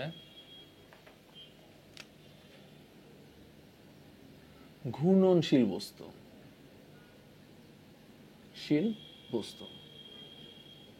একটা বস্তু যদি ঘুরতে থাকে তখন কি কাজটা হবে, বা তখন ওর যে টানটা প্রয়োগ তৈরি হচ্ছে, এই টানটা আসতেছে কোত্থেকে? একটা ঘূর্ণনশীল বস্তুর জন্য। এখন তুমি ঘূর্ণনশীল বস্তুর জন্য এভাবে কাজ বলতে পারো, একটা বস্তু দুইটা তলে ঘুরতে পারে, একটা হচ্ছে হরাইজন্টাল প্লেনে অথবা আনুভূমিক তল বরাবর ঘুরতে পারে, অথবা একটা বস্তু উলম্ব তল বরাবর ঘুরতে পারে। তো লিটারালি এখন এটা দেখে বুঝতেছে একটা বস্তু কয়টা তল বরাবর ঘুরতে পারে? দুইটা, একটা হচ্ছে আনুভূমিক তল, আর একটা হচ্ছে কি তল বলো? উলম্ব তল। এখন ফার্স্টেই যদি আমরা আনুভূমিক তল নিয়ে কাজ করি, আনুভূমিক তল বরাবর কাজ করতেছে। এখন আনুভূমিক তল নিয়ে কাজ করলে জিনিসটা খুব ইজি হয়ে যায়। আনুভূমিক তল নিয়ে যখন তুমি কাজ করতেছো তখন একটা জিনিস লিখতেই পারো, কীভাবে লিখতে পারো? যে একটা বস্তু ধরো হরাইজন্টাল প্লেনে ঘুরতেছে, এখন আনুভূমিক তল নিয়ে ঘোরা মানে কি বোঝায়? এটা হচ্ছে আনুভূমিক তলে ঘুরে, এইভাবে ঘুরতেছে একটা অবজেক্ট। আর যদি বলি না, একটা অবজেক্ট এইভাবে রোটেট করতেছে, মানে সে উলম্ব তলে। মানে তোমার রুমের ফ্যান যেভাবে ঘুরতেছে সেটা কিভাবে ঘুরতেছে? আনুভূমিক তল। আর মনে হয় অনেকে দেখছিল আর কি, নাগরদোলা বা সামথিং লাইক দ্যাট, ও যে ঘুরতেছে এভাবে করে, সেটা হচ্ছে কি তল বলো? উলম্ব তলে ঘুরতেছে। তো আনুভূমিক তলে যদি ঘুরে, তুমি দেখো আনুভূমিক তলে ঘুরতেছে, এ বরাবর জি এর কোনো ইফেক্ট থাকে না।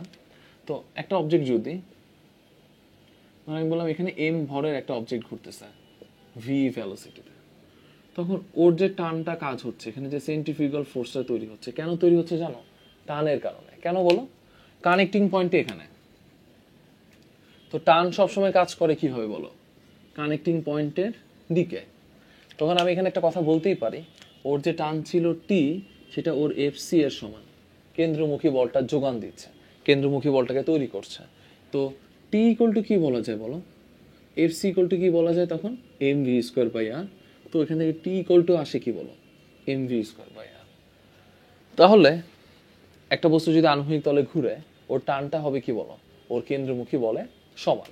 এটা বলতেই পারি আমরা, এটা নিয়ে মনে হয় তেমন কোনো সমস্যা নাই, এটা জানা যায়। এটা হচ্ছিল আনুভূমিক তলে ঘূর্ণন। এখন যে ঘূর্ণনটা দেখব সেটা মোস্ট ইম্পর্ট্যান্ট, সেটাকে আমরা বলবো যে উলম্ব তলে ঘূর্ণন। একটা বস্তু যদি উলম্ব তলে ঘুরতে থাকে তখন কি কাজটা করবে। এখন উলম্ব তলে ঘূর্ণন মানে তুমি কি বুঝতেছো? উলম্ব তলে ঘূর্ণন মানে বুঝতেছো একটা বস্তু ঘুরতেছে, লম্বালম্বি ভাবে ঘুরতেছে। তো এই যে টপিকটা ছিল, টপিকটা হচ্ছে ঘূর্ণনই, কিন্তু হচ্ছে এটা আমরা একটু দেখব উলম্ব তলে ঘূর্ণন। একটা বস্তুর উলম্ব তলে ঘূর্ণনটা দেখব। উলম্ব তলে ঘূর্ণনের জন্য আমি এইভাবে একটা চিত্র সহায়তা নিয়ে নিব। আর এখানে একটা সার্কেল ড্র করব। সার্কেলের ক্ষেত্রে উলম্ব তলে যখন ঘুরবে অবশ্যই জি কাজ করবে। তো ও না, ধরো এইভাবে বলতে পারি দুইটা পয়েন্ট কাজ করে, একটা হচ্ছে ম্যাক্সিমাম পয়েন্ট, আরেকটাকে আমরা এইভাবে টানতে পারি, একটা হচ্ছে মিনিমাম পয়েন্ট। তো এটাকে আমরা বলতেই পারি এটা হচ্ছে ম্যাক্সিমাম, এটা হচ্ছে মিনিমাম। একটা বস্তু বৃত্তাকার পথে ঘুরতেছে, তো ওর দুইটা পয়েন্ট ছিল। আর এখানে একটা জিনিস বলতে পারি, ওর রেডিয়াসটা ছিল হচ্ছে কি বলো, এই যে রেডিয়াসটা হচ্ছে কি আর, একটা অবজেক্ট। এখন আমি বলতেই পারি অবজেক্টটা এম ম্যাক্সিমাম পয়েন্টে ছিল। তো ও যখন ঘুরতেছে ম্যাক্সিমাম পয়েন্টের ক্ষেত্রে এখানে ওর ভ্যালোসিটি আমি বলে দিলাম ছিল হচ্ছে v1। আর মিনিমাম পয়েন্টের জন্য, কারণ ভ্যালোসিটিগুলো চেঞ্জ হচ্ছে, ক্রমাগত দিক চেঞ্জ হচ্ছে, ভ্যালোসিটি v2। এখন তুমি দেখো এই পয়েন্টের জন্য ওর ওয়েট কোথায় কাজ করে, mg কোথায় কাজ করবে, নিচে। আর টেনশন কোথায় কাজ করবে, আমরা জানি টেনশন সবসময় কাজ করে কানেক্টিং পয়েন্টের দিকে, টেনশন কাজ করবে নিচে। ধর এটাকে টিএইচ দ্বারা বলবো, হাই পয়েন্টে টেনশন কাজ করবে। আর দেখো এই দুটা মিলে কি তৈরি করতেছে, ওর সেন্ট্রিফিউগাল ফোর্স। তাহলে আমি বলতেই পারি এই দুইটা মিলে সেন্ট্রিফিউগাল ফোর্স কাজ করতেছে। তখন তুমি বলতে পারো ম্যাক্সিমাম পয়েন্টে সেন্ট্রিফিউগাল ফোর্সটা, কেন্দ্রমুখী বলটা কে কে তৈরি করতেছে, টি হাই পয়েন্টে টেনশনটা প্লাস কি এমজি। আর এখানে আমরা লিখতে পারি না T high is equal to কি লেখা যায় বলো, F C minus M G. আর এফ সি সমান সমান খুব সহজেই বলতে পারি M V one square by R minus M G. তো এখান থেকে একটা কথা বলা যায়, এটা ছিল হাইয়েস্ট পয়েন্টে কি বলার, ও টেনশন, যে একটা ম্যাক্সিমাম পয়েন্টে থাকলে কি পরিমাণ টেনশন কাজ করবে। এখন আমরা একটা কাজ করতে পারি, ম্যাক্সিমাম পয়েন্টে তো টেনশন বের করা শেষ, এখন আমরা বের করব হচ্ছে মিনিমাম পয়েন্টের জন্য, যে সর্বনিম্ন বিন্দুর জন্য যে টেনশনটা। হ্যাঁ, সর্বনিম্ন বিন্দুর জন্য টেনশনটা বের করার জন্য আমরা এখানে একটা জিনিস খেয়াল করব, যে মিনিমাম পয়েন্টের জন্য ধরো এই পয়েন্টটা হচ্ছে মিনিমাম, মিনিমাম পয়েন্টের জন্য ওয়েটটা কোথায় কাজ করে, নিচে। কিন্তু একটা জিনিস খেয়াল করো, টেনশনটা কই কাজ করবে, টেনশনটা কাজ করবে হচ্ছে অবশ্যই কানেক্টিং পয়েন্টের দিকে, কিন্তু এটা হচ্ছে লো পয়েন্টের জন্য এটাকে টি লো বলতেছে। এখন দেখো আমি যদি বলি নেট সেন্ট্রিফিউগাল ফোর্স, এটা তো ভিতরেই কাজ করবে কানেক্টিং পয়েন্টের দিকে। তো আমি যদি বলি নেট সেন্ট্রিফিউগাল ফোর্স, তখন এটাকে কি লিখবো, টি লো মানে tension and low point minus কি লিখতে পারি এমজি। এখন এই যখন অবস্থা হয় তখন তুমি একটা জিনিস খেয়াল করো, খুব ইজিলি খেয়াল করা যায়, t low is equal to কি বলা যায়, এফ সি প্লাস এম জি। তো এটাকে কি বলা যায়, m v two square r plus m g. এটা ছিল আমাদের টি লো, এটা বলা যায়। তো এটা ছিল হাই পয়েন্টের জন্য, আর এটা ছিল কোন পয়েন্টের জন্য, লো পয়েন্টের জন্য। এখন এইটা তো গেল লিটারালি যদি ওরা ম্যাক্সিমাম বা মিনিমাম পয়েন্টে থাকে, কিন্তু যদি বলি ও আপার হাইটে, ও যে আপার হাইটে ছিল, এখন দেখো ম্যাক্সিমাম আর মিনিমাম পয়েন্টের জন্য এই জিনিসটা ইজি হয়ে গেছে। এখন তুমি যখন ওকে ভার্টিক্যাল পয়েন্ট মানে সারফেসে ঘুরাও, তখন তুমি কোথায় টানটা কম ফিল করো, ও যখন ম্যাক্সিমাম পয়েন্টে থাকে, আর কোথায় দেখবা টানটা বেশি ফিল করো। ধরো একটা জিনিসকে ঘুরাচ্ছ, ঘুরানো অবস্থায় তুমি দেখবা কোথায় টানটা বেশি ফিল করো, যখন মিনিমাম পয়েন্টে মানে টেনে উপরে তোলা রাখতেছে। আর যখন ও ম্যাক্সিমাম পয়েন্টে থাকবে তখন এই ব্যাপারটা কি থাকে বলো, ওর জন্য টেনশনটা তুমি কম ফিল করতেছো। এই যখন অবস্থা থাকে, এটা হচ্ছে টি হাই টি লো বের করে ফেলছে। এখন এটা তো নাও হতে পারতো, তাই না? আমি বললাম ধরো ও এখানে থিটা অ্যাঙ্গেলে আছে, মানে ভার্টিক্যালের সাথেও একটা অ্যাঙ্গেল তৈরি করে আছে। এটাকে আমরা কি বলবো, হায়ার পোর্শনে। কারণ দেখো এই সার্কেলের হাফ সার্কেলে সে হায়ার পোর্শনে আছে, তখনকার জানো একই জিনিস হবে, অবশ্যই এদিকেও টি হাই কাজ করবে, কিন্তু ব্যাপারটা কি, ওয়েট তো সবসময় কাজ করবে কি হয় বলো, একদম নিচের দিকে। এটা থেটা হওয়া মানে এটাও থেটা, তখন এদিকে ওয়েটের কম্পোনেন্ট কাজ করবে, mg cos থিটা কাজ করবে। মানে একটু চিন্তা করো, হাই পয়েন্টের জন্যই ফর্মুলাটা। এখন দেখো তো সেন্ট্রিফিউগাল ফোর্স কারা তৈরি করতেছে, mg cos theta, T high, একই জিনিস, কিন্তু এখানে জাস্ট কি বসবে, mg cos থিটা। তাহলে তুমি এখানে এটা একটু লিখতে পারো, যদি থিটা অ্যাঙ্গেলে থাকে, থিটা কোণে থাকে, টি হাইয়ের জন্য ব্যাপারটা কি হবে জানেন, মানে হায়ার পোর্শনের জন্য থিটা কোণে থাকলে এম ভি ওয়ান স্কোয়ার আর মাইনাস এম জি এর জায়গায় তুমি শুধু কি লিখবা, এম জি কস থিটা। এখন দেখো লোয়ার পোর্শনের জন্য আমরা এটা বলতে পারি, ভার্টিক্যালের সাথে থিটা অ্যাঙ্গেলে ছিল অবজেক্টটা। এখন তুমি দেখো ওয়েট তো সবসময় নিচে কাজ করে থিটা, তাহলে ওয়েটের কম্পোনেন্ট কোন দিকে কাজ করবে, এম জি কস থিটা এদিকে, আর টেনশনটা কোন দিকে কাজ করবে, উপরে। এখন এইটার জন্য টেনশন মানে হচ্ছে টি লো এর কথা বলতেছে, এইটার জন্য টি লোটা যদি বের করি তখন কি হয়, এম ভি টু স্কোয়ার আর, কিন্তু এখানে এম জি এর জায়গায় শুধু কি হবে জানো, এম জি কস থিটা। তাহলে দেখো তুমি জাস্ট দুইটা জিনিস একটু শিখতে পারো, একটা ছিল হাই পয়েন্টের জন্য আর একটা হচ্ছে লো পয়েন্টের জন্য। অ্যাকচুয়ালি এভাবে বলতে পারো, হায়ার সার্কেলের জন্য আর একটা হচ্ছে লোয়ার সার্কেলের জন্য। হায়ার সার্কেলের জন্য হাফ সার্কেলের জন্য যদি একদম ম্যাক্সিমাম পয়েন্টে থাকে সেই ক্ষেত্রে কি হবে বলো, m V one square by R minus M g. যদি লোয়ার পয়েন্টে থাকে m V square by r plus m g, মানে হায়ার পয়েন্টে ওয়েট কম, লোয়ার পয়েন্টে ওয়েট বেশি, এটাই হয় টেনশনটা। যদি থিটা অ্যাঙ্গেলে কাজ করে তুমি তখন এম জি এর জায়গায় শুধু কি বসাবো, একবার কস থিটা আর একবার বসাবো হচ্ছে সাইন থিটা। এই জিনিসটা আমরা খুব ইজিলি বের করতেই পারি হায়ার এবং লোয়ার পয়েন্টের জন্য। এই টপিকটা মনে হয় বোঝা উচিত। তুমি এখান থেকে দেখো শুধু ব্যাসার্ধ, বেগ আর যদি ভরটা বলে দেয় তখন তুমি হায়ার লোয়ার পয়েন্টের জন্য বের করতে পারো, আর যদি অ্যাঙ্গেলে থাকে অ্যাঙ্গেলটা বলে দিবে তোমাকে, থিটা বলেই দিবে, তখন মনে হয় আমার মনে হয় এটা পারা উচিত, শুধু মানটা বসাই দিবা, ম্যাথটা এমনিই হয়ে যায়। এখন এইটার জন্য এখন আমি বলতেই পারি, ধরো এইভাবে, যদি একটা প্র্যাকটিসের জন্য ছোট্ট একটা এক্সাম্পল তোমাকে বলতে পারি, একটা এক্সাম্পল হচ্ছে সামথিং লাইক দ্যাট। আমি বলতেছি একটা বস্তু উলম্ব তলে আছে, মানে ভার্টিক্যালি ঘুরতেছে সে, এটা ছিল, এটা ভার্টিক্যাল ছিল, ধরো এটা ছিল ভার্টিক্যাল কম্পোনেন্ট, এবারে ঘুরতেছে সে, অবজেক্টটা এখানে আছে, অবজেক্টের ব্যাস আমি বললাম 1 কেজি আর ওর রেডিয়াস বললাম হচ্ছে 1 মিটার। সে কত অ্যাঙ্গেলে আছে, 30 ডিগ্রি। ও একটা ভ্যালোসিটিতে ঘুরতেছে, ওর যে ভ্যালোসিটিটা ছিল এখানে ভি, এটা বললাম 1 মিটার পার সেকেন্ড। আমি বললাম ওর টেনশন কত, একটু আগে দেখলা তুমি, টি হাইয়ের জন্য ওয়েট বেশি মনে হয় নাকি ওয়েট কম মনে হয়, একটু কম, তখন তুমি কি লিখবা, m V square by R minus কি লিখবা বলো, এম জি।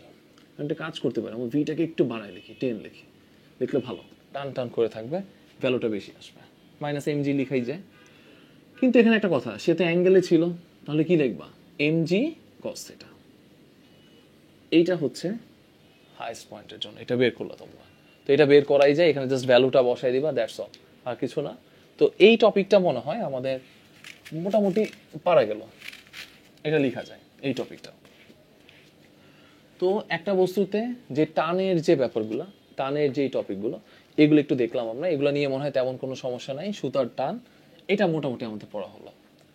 এখন যে ব্যাপারটা থাকবে এগুলো একটু একটু আমরা পড়বো, এটা হচ্ছে বলের ঘাত নিয়ে কথাবার্তা, ইম্পালস ফোর্স। এখন বলের ঘাতের ক্ষেত্রে একটা ব্যাপার হচ্ছে, তুমি সময়ের ব্যবধানটা যত ছোট করে ফেলবা বলটা তত বেশি স্ট্রং হয়। আমি ধরো এখানে বললাম, তুই আমি হাতটার মধ্যে, দুইটা হাতের মধ্যে ফোর্স দিব, বললাম 10 সেকেন্ড, 5 সেকেন্ড, 1 সেকেন্ড, 0.01 সেকেন্ড, ধাস, তাই না? তো তুমি দেখতেছ টি এর ভ্যালুটা যত শূন্যের কাছাকাছি, ফোর্সটা, বলের পরিমাণটা আস্তে আস্তে তত বাড়তেছে। তো এটাই হচ্ছে বলের ঘাত। তো বলের ঘাতের ক্ষেত্রে বলের ঘাতটাকে, ইম্পালস অফ ফোর্সকে আমরা জে দ্বারা ডিনোট করি। তো জে ইকুয়াল টু কি লেখা যায় বলো, জে ইকুয়াল টু লেখা যায় এফ ইন্টু টি, ফোর্স আর টাইমের যে মাল্টিপ্লাইটা করবো সেটাকে আমরা বলবো ইম্পালস অফ ফোর্স। এখন ফোর্স ইকুয়াল টু কি লেখা যায়, এম এ, আর এ সমান সমান আমরা লিখতে পারি v minus u by t, t t কাটাকাটি চলে যায়, m V minus m u, তো এটাকে বলাই যায় ডেল পি। তো তুমি দেখো, তো জে ইজ ইকুয়াল টু আমরা লিখতে পারি del p is equal to লিখতে পারি এফ টি, অথবা লিখতে পারি M V minus m u. বলের ঘাতের যে ব্যাপারটা সেটা বলাই যায়, এইটা নিয়ে মনে হয় তেমন কোনো সমস্যা থাকার কথা না। তো এখন একটা জিনিস খেয়াল করো, যে যখন তুমি দেখতেছো একটা, আমার সবসময় আমাদের টার্গেট থাকে যে ইম্প্যাক্ট ফোর্সটাকে কমানোর। তুমি যদি ইম্প্যাক্ট ফোর্সটাকে কমাতে চাও, ফোর্সটাকে কমাইতে চাও, তুমি দেখো এখানে ফোর্সের সাথে টাইম, তো এখানে একটা জিনিস বলতে পারি, J is equal two F T ছিল না, এফ ইকুয়াল টু কি লেখা যায়, জে বাই টি। এই একটা জিনিস, তুমি একটা জিনিস খেয়াল করো, এফ এর ভ্যালু তুমি যদি কমাতে চাও, অবশ্যই টি এর ভ্যালু কি করা লাগবে, বাড়ানো লাগবে। এটা আমার বুঝতেছে, কারণ তুমি যদি টি এর ভ্যালুটাকে বাড়ায় ফেলো, তখন কি অনেকক্ষণ ধরে ইম্প্যাক্ট কাজ করবে, তখন ফোর্সের পরিমাণটা কমে যায়। এই জন্যই এটা করে, ধরো তুমি কোনো কিছু রোল করতেছে, রোলিং করছে, উপর থেকে ছাপাচ্ছে, তুমি দেখতেছো নিনজা বা সামথিং লাইক দ্যাট, ওরা রোল করতেছে ফ্লোরে। কেন রোল করতেছে ফ্লোরে? কারণ ওদের ইম্প্যাক্ট টাইমটা ওরাকে বৃদ্ধি করে ফেলে। তখন কি ওদের পুরো বডি স্ট্রাকচারের উপর এত বেশি ফোর্স কাজ করে না। এখন তুমি এখানে একটা জিনিস খেয়াল করতে পারো, আমি যদি বলি যে 10 মিটার উচ্চতা হতে 60 কেজি ভরের বালক একটা ছেলে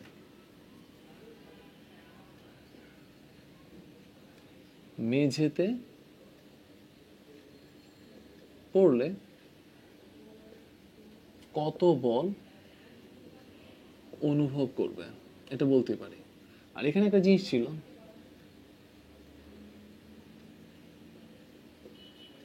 হাঁটু ভাঁজ না করলে সময়, ধরো 1/10 সেকেন্ড, আর হাঁটু ভাঁজ করলে সময় নিত 1 সেকেন্ড।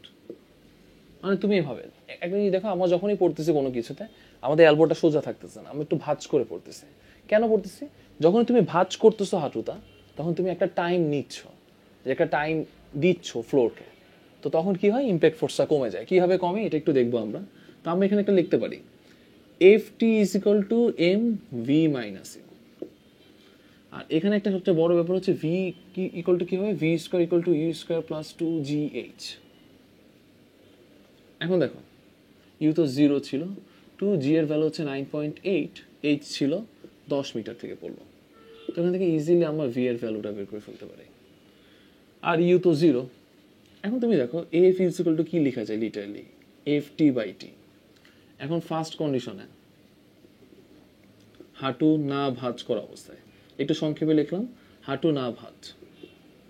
হাঁটু যদি না ভাঁজ করে, তখন এফ জায়গায়, ধরো আমি এম ভি এর তুমি মান জানো, টি এর জায়গায় আমি কত বসালাম বলো, 1/10, তখন অ্যান্সারটা আসবে কি জানো, 10 mv। আর যদি হাঁটু ভাঁজ করে থাকে, মানে ভাঁজ করে সে পড়তেছে, তখন এমভি বাই টাইমের ভ্যালুটা কত বলো, এটার জন্য ছিল 1 সেকেন্ড, তখন কি আসবে, এমভি। তুমি দেখো লিটারালি যদি হাঁটু সে না ভাঁজ করে, তখন সে 10 mv পাচ্ছে ফোর্সটা, আর যদি সে হাঁটু ভাঁজ করে এমভি, মানে হাঁটু না ভাঁজ করলে সে আগের বলের 10 গুণ বল অনুভব করবে। এই জন্য তুমি যখন লাফ দিচ্ছ কোনো জায়গায়, তখন হাঁটুটাকে কি করে ফেলতেছো বলো, ভাঁজ করে ফেলতেছো, যেন তোমার ইম্প্যাক্ট ফোর্সের পরিমাণটা একটু হলেও কমে। তো এগুলা বলের ঘাত নিয়ে টুকিটাকি কিছু কথাবার্তা, এগুলো জানো বলতে গেলে তোমরা, তো এগুলো বলা যায় বলের ঘাতের ক্ষেত্রে। একটা ব্যাপার, বলের ঘাতের একটা খুব ভালো অ্যাপ্লিকেশন দেখলাম আমরা এখানে। এখানে আরেকটা জিনিস একটু বলতে পারো তুমি বলের ঘাতের জন্য, যে আমি ধরো এখানে একটা কথা বললাম ইম্প্যাক্ট ফোর্সের জন্য, ধরো এখানে একটা পানির পাইপ দিয়ে, ধরো আমি বলতেছি পানির পাইপ ছিল, পানির পাইপ দিয়ে পানি আসতেছে, পানিগুলো এসে দেয়ালে আঘাত করতেছে। এখন বললাম পানির বেগের ভেলোসিটি হচ্ছে ইউ, সামথিং লাইক দ্যাট। সে দেওয়ালে আঘাত করলো, তোমাকে টাইম বলে দিল সামথিং টি বললো। এখন তোমাকে নেট ফোর্স বের করতে বলতে পারে, ভর বেগ টেক বের করতে বলতে পারে। তো তুমি এখন বলতে পারে যে ওর উপর কি পরিমাণ ইম্প্যাক্ট ফোর্স কাজ করলো। আমি বললাম পানিটা রিবাউন্ড করে না। রিবাউন্ড না করা মানে হচ্ছে পানিটা দেওয়ালে রেখে গড়িয়ে পড়তেছে। ওই ক্ষেত্রে কি কাজ করতে পারো, f T is equal to M V minus u. তুমি লিখলে এটাতে কোনো ঝামেলা নেই, ইউ তো 0, সে চলে গেল। এখন দেখো মাঝে মাঝে না এমটা বলে দিবে না, তো এম ইকুয়াল টু তুমি ভি রো লিখতে পারো। এই ভি কিন্তু ভলিউম বোঝায়, এর জন্য একটু বড় করে লিখলাম, এটা ভি। আর ভি এর বদলে আমরা কি লিখতে পারি বলো, এটা যেহেতু সিলিন্ড্রিক্যাল শেপ ছিল, সিলিন্ড্রিক্যাল শেপের পানির আয়তনটা বের করবা। তো সিলিন্ড্রিক্যাল শেপের পানির আয়তনটা কি হবে, পাই আর স্কোয়ার এল রো ইন্টু ভি। তো এখানে না এলটা জানা থাকে না। এখন যদি দেখো খেয়াল করো, এখানে এলটা খুব ইম্পর্ট্যান্ট, কি পরিমাণ কত লেন্থের পানি হিট করতেছে সেটা কিন্তু পানির ম্যাস, নট পাইপের ম্যাস। তো এখানে দেখো আমি যদি ইউ এর ভ্যালু বলি সামথিং 10 মিটার পার সেকেন্ড, মানে বুঝায় 1 সেকেন্ডে 10 মিটার লেন্থের পানি বের হয়ে যাচ্ছে। এই জন্য এই ফর্মুলাটা লেখার একটাই কারণ, এখানে ক্রুশাল একটা জিনিস হচ্ছে পানির ওই লেন্থটা বের করা। লেন্থটা বের করবো হচ্ছে ইউটি দিয়ে, যত সময় ধরে পানি বের হচ্ছে আর ওর যে ভ্যালোসিটিটা ছিল জাস্ট তুমি মাল্টিপ্লাই করে দিবা, তাহলে এই অ্যামাউন্টের বা এই লেন্থের পানিটা দেয়ালে হিট করতেছে ওই সার্টেন টাইমে। তো এল এর ভ্যালুটা এভাবে বের করতেই পারো, জাস্ট বসাই দিয়ে তুমি এফ এর ভ্যালু বের করতে পারো, টাইম বলে দিবে তোমাকে। ফাইন, এগুলো ছিল ভ্যালোসিটি। জাস্ট এখানে একটা কনসিডার কেস দেখলাম, এখানে তুমি ভ্যালু বসে খুব ইজিলি ম্যাথ করতে পারো। এটা হচ্ছে দেয়ালে তুমি যদি পানি ছুঁড়ে মারতেছো তখন পানিগুলো কত ইম্প্যাক্ট ফোর্স বা কি পরিমাণ ফোর্স দিবে তা সহজে বের করা যায়। এটা পানির পাইপের জন্য যে ব্যাপারগুলো ছিল এগুলো জানি। তো এখানে একটা ব্যাপার যে বলের ঘাত নিয়ে কিছু টুকিটাকি কথাবার্তা আমাদের হয়ে গেল। তো বলের ঘাতের ব্যাপারটা শেষ, বলের ঘাতের ব্যাপারগুলো একটু একটু দেখলাম আমরা। এখান থেকে আরেকটা জিনিস একটু বলতে পারি, এখানে যে টপিকটা, এই টপিকটা খুব বেশি ইম্পর্ট্যান্ট, যে ভরবেগের সংরক্ষণশীলতা। সংরক্ষণশীলতা দেখব। এখন ভরবেগের সংরক্ষণশীলতা মোটামুটি সবাই জানো। এখন বলো ভরবেগের সংরক্ষণশীলতা কোন সূত্র থেকে আসছে? Newton's third law. Newton's third লটা কি ছিল বলো? আমরা যদি বলি নিউটনস থার্ড ল, থার্ড লটা কি ছিল? থার্ড লটা হচ্ছে F1 আর F2 ইকুয়াল কিন্তু অপোজিট, একটা একটা অপোজিট থাকবে। তখন F ইজ ইকুয়াল টু কি লেখা যায়? M1A A1, আর এটাকে লেখা যায় M2 A2, জাস্ট সেম টাইমের জন্য। এগুলো মনে হয় জানি আমরা, M1 minus U1 by T, আর এখানে লেখা যায় M2 V2 মাইনাস U2T। তো এখানে তুমি এ পাশ ওপাশ করে নাও, M1 V1 plus M2 V2, M1 U1 plus M2 U2। তো এই ডাইমেনশন অ্যানালাইসিস এগুলো আমরা করতে পারি। আর এখানে একটা জিনিস, যদি বস্তুর মিলিত বেগ থাকে M1 U1, মানে বস্তুগুলো যদি কানেক্টেড হয়ে যায় তখন কি কাজ হবে? M2 U2, আর এখানে রাখা যায় M1 plus M2 into V। এখন আমাদের অবজেক্টগুলো যদি কানেক্টেড হয়ে যায় তখন আমরা এই কাজটা করতে পারি। এটা লেখা যায় কানেক্টেড অবজেক্টের জন্য। এগুলো জানো, এগুলো ছিল 1D অ্যানালাইসিস, যে একটা বস্তু যদি একই সরলরেখা বরাবর থাকে তখন আমরা কি কাজ করতে পারি। এই ফর্মুলাগুলোতে মনে হয় আমাদের তেমন সমস্যা হওয়ার কথা না। এখন তুমি এই জিনিসটা দেখো, এটা কয়েকটা রিয়েল লাইফ একটা অ্যাপ্লিকেশন দেখো। এগুলো অনেক টাইপের অ্যাপ্লিকেশন হতে পারে। ধরো একটা নিনজা দাঁড়ায় আছে, নিনজা ছিল না, জাপানিজ নিনজা, কাটাকাটি করতেছে, সে তোমার দিকে তাকিয়ে আছে। এখন তুমি কি করলাম, ভয়ে ওর দিকে তরমুজ ছুঁড়ে মারলাম।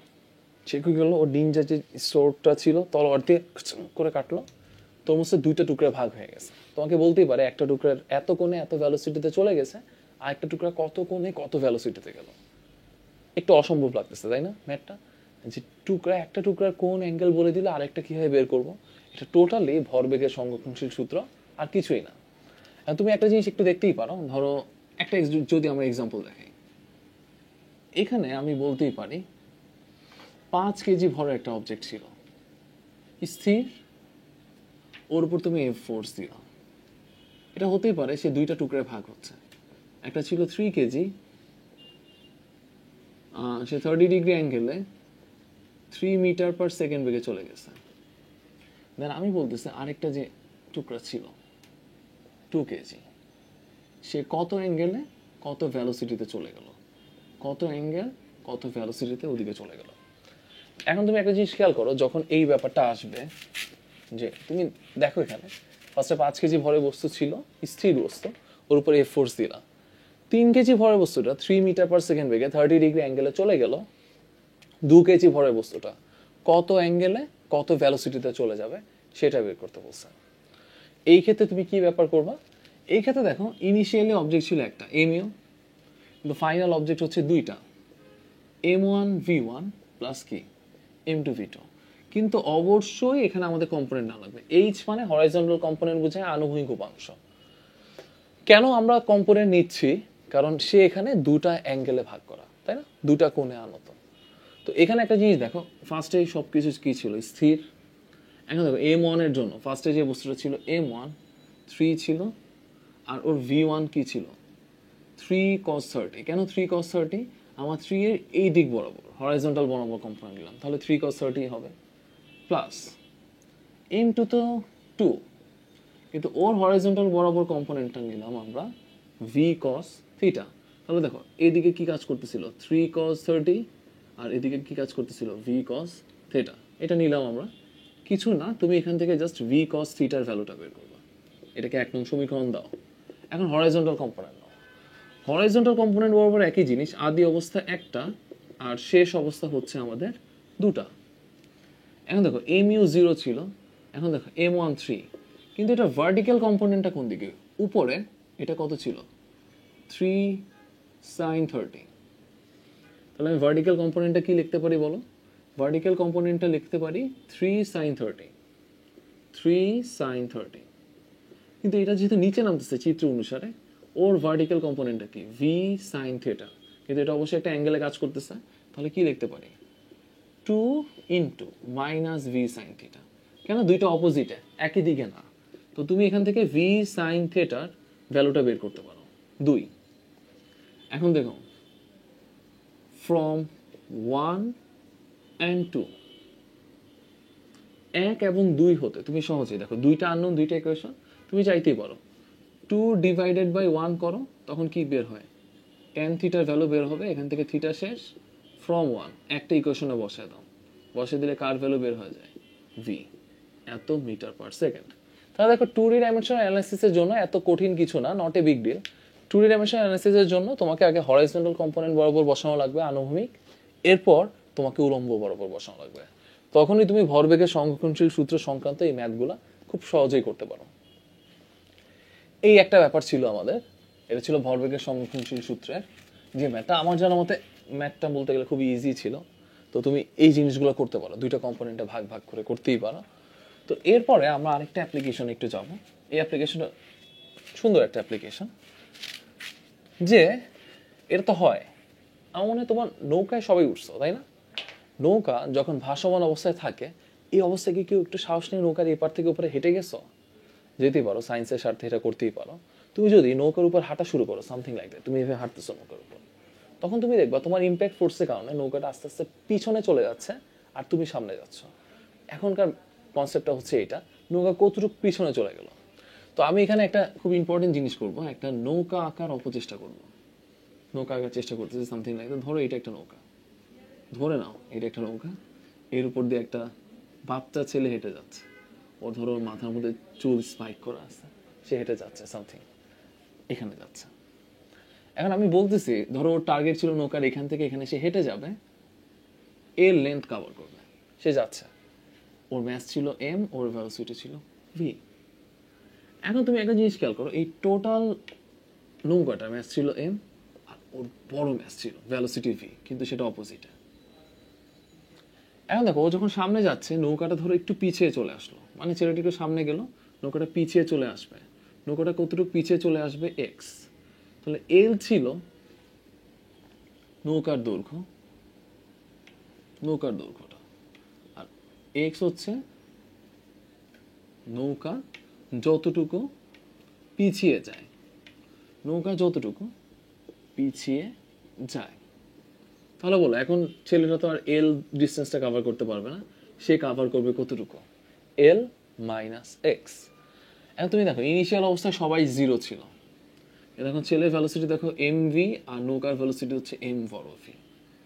তুমি এখানে বলো এম, ছেলেটা কতটুকু দূরত্ব যাবে এল মাইনাস এক্স টি সময়, ওই সময় নৌকাটা কতটুকু পিছিয়ে আসবে এক্স বাই টি। এখন তুমি একটা জিনিস করো, দুইটাকে দুই সাইডে নিয়ে আসো, টি টি কাটাকাটি চলে যায়, এখানে লেখা যায় এম এল মাইনাস এক্স, আর এখানে বলা যায় এম এক্স। এখন তুমি দেখো m l minus m x equal to কি লেখা যায় এম এক্স। এখন আমাদের টার্গেটটা কি বলো? আমাদের টার্গেটটা হচ্ছে এখানে এক্স এর ভ্যালুটা বের করা। এখন এক্স এর ভ্যালু যদি বের করতে যাই, তুমি এখানে এম এক্সটাকে এপাশে আনো, এক্স কমন যায়, এম প্লাস এম, আর এখানে আমরা পাই ছোট এম এল। এখান থেকে দেখো যদি আমরা এক্স এর ভ্যালুটা দাঁড় করাতে চাই, এম এল নিচে কি লেখা যায় বলো, নিচে লেখা যায় এম প্লাস এম। তো এখানে তুমি একটা ছোট্ট একটা খুব ইম্পর্টেন্ট কথা বলতেই পারো চাইলে, কি বলতে পারো, এম ছিল ছেলের ভর, এল ছিল নৌকার ভর, এম প্লাস এম ছিল পুরো সিস্টেমের ভর। এখন দেখো ছেলের ভরটা যদি বাড়ে, এম বাড়তে থাকে, তখন এক্স অবশ্যই বাড়বে। মানে একটা খুব হ্যাংলা একটা ছেলে হেঁটে যাচ্ছে, তখন নৌকা ছুটুক পিছাবে। আমি একটা ভারী মানুষ হেঁটে যাচ্ছে, তখন নৌকা আরো বেশি পিছাবে। তো এখান থেকে এম এল বলে দেওয়া থাকলে নৌকার পশ্চাৎ সরণটা খুব সহজেই বের করা যায়। আমার জানা মতে এটা নিয়ে তেমন সমস্যা হওয়ার কথা না। তো এই যে টপিকটা ছিল, এটা ছিল আমাদের ভরবেগের সংরক্ষণশীল সূত্রের বা সংরক্ষণশীলতার একটা টপিক। খুব ইজিলি একটা ব্যাপার ছিল, তো এটা করা সম্ভব আমাদের, তাই তো? এখন তুমি আরেকটা জিনিস একটু খেয়াল করো, ভরবেগের সংরক্ষণশীলতা গেল, এখন আরেকটা জিনিস বলবো, এটা খুব ইম্পর্টেন্ট একটা টপিক, এটা হচ্ছে সংঘর্ষ তত্ত্ব নিয়ে কথাবার্তা বলবো। কিভাবে সংঘর্ষ হচ্ছে, তাই না? দুইটা জিনিস সংঘর্ষ, ক্রমাগত সংঘর্ষ হচ্ছে। আর কিছু না কিছু মর্মান্তিক দুর্ঘটনার কথা জানি আমার রোড অ্যাক্সিডেন্টের কারণে। তো এগুলোর ক্ষেত্রে কি হচ্ছে, সংঘর্ষ হচ্ছে। কিন্তু সংঘর্ষের ক্ষেত্রে আমরা এখানে ওইসব সংঘর্ষ দেখবো না, আমরা এখানে আমরা সংঘর্ষ তত্ত্ব নিয়ে একটু কিছু কথাবার্তা বলবো। এখানে তুমি খেয়াল করো, আমরা যদি সংঘর্ষ তত্ত্ব নিয়ে কথাবার্তা বলি, তো সংঘর্ষ তত্ত্ব নিয়ে জিনিসটাকে সাধারণত দুই ভাগে ভাগ করা যায়। একটা হচ্ছে স্থিতিস্থাপক সংঘর্ষ, আর একটা হচ্ছে অস্থিতিস্থাপক সংঘর্ষ। তো সংঘর্ষকে আমরা বেসিক্যালি দুই ভাগে ভাগ করতে পারি, একটা হচ্ছে স্থিতিস্থাপক, আর একটা হচ্ছে কি বলেন অস্থিতিস্থাপক সংঘর্ষ। তো স্থিতিস্থাপক আর অস্থিতিস্থাপক সংঘর্ষের জন্য যে ব্যাপারটা থাকবে, তো এখানে একটা ইম্পর্টেন্ট নোট আমরা লিখতে পারি, যদি স্থিতিস্থাপক সংঘর্ষ হয় মানে সংঘর্ষটা ইলাস্টিক থাকে, তখন ওর সামেশন অফ পি আই আর সামেশন অফ পি এফ সমান। মানে শুরুর আদিবেগ আর শেষের আদিবেগ সবসময় সমান থাকবে, এই একটা কন্ডিশন সে ফলো করবেই। মানে m one u one plus M two you two, M one v one plus M two v two, এটা সমান হবে। এটা ছিল এক নম্বর কন্ডিশন। আর দুই নম্বর কন্ডিশন হচ্ছে summation of E K I is equal two summation of E K F. Initial গতিশক্তি আর final গতিশক্তি এটাও সমান হবে। এটা যদি সমান হয় তখন লিখতে পারি কি বলো, half m one u one square half m two you two square half m one v one square plus half m two v two square. এখন দেখো, যদি সবসময় তুমি দেখো এই দুইটা শর্ত ফলো করতেছে সবসময়, তখন তুমি কি বলতে পারবা, সংঘর্ষটা ছিল স্থিতিস্থাপক। আর যদি এই দুইটা শর্তের যে কোনো একটা শর্ত ফলো না করে, তাহলে সংঘর্ষটা স্থিতিস্থাপক নয়। তো তুমি একটা কাজ করতে পারো, স্থিতিস্থাপকতার কারণে ওদের যে বেগের যে ব্যাপারটা আছে, এখন এটা ইজিলি এটার কয়েকটা সমীকরণ থাকে, এটা তুমি সলভ করে বের করে ফেলতে পারো। আমি যদি বলি 1 ও 2 সমাধান করে, আমরা সমাধান করে এটা বের করতেই পারি। এখন দেখো, তখন সমাধান করলে কি হবে জানো, ভি ওয়ান ইকুয়াল টু লেখা যায় M one minus M two, নিচে হয় M one plus M two U one, আর two M two M one plus M two you two. তুমি জাস্ট কিছু করবো না, 1 2 কে সমাধান করে ভি ওয়ানের সমীকরণটা এরকম আসে, আর ভি টু এর সমীকরণটা আসবে। দেখো, ভি টু এর সমীকরণটা লিখতে চাইলে তুমি এভাবে লিখতে পারো, টু এম ওয়ান নিচে হবে M one plus M two U one, আর এখানে লিখতে পারো plus M two minus M one plus M two you two. এটা হচ্ছে সংঘর্ষের পরের বেগটা। এই সমীকরণ তুমি জানতে পারো চাইলে, এই সমীকরণটা জেনে রাখা ভালো।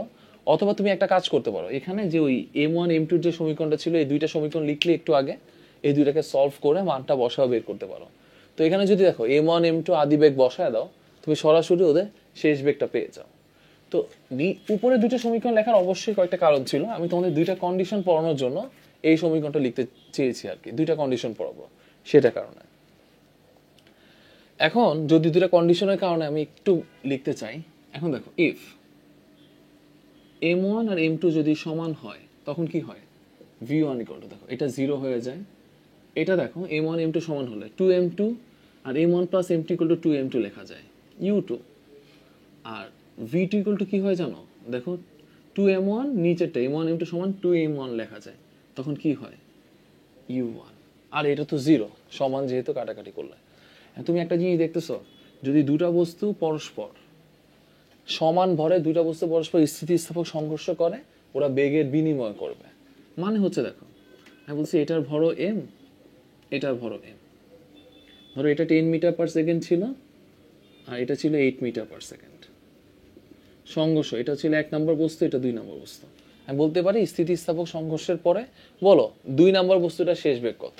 ধরো এটা ছিল u1, এটা হচ্ছে u2।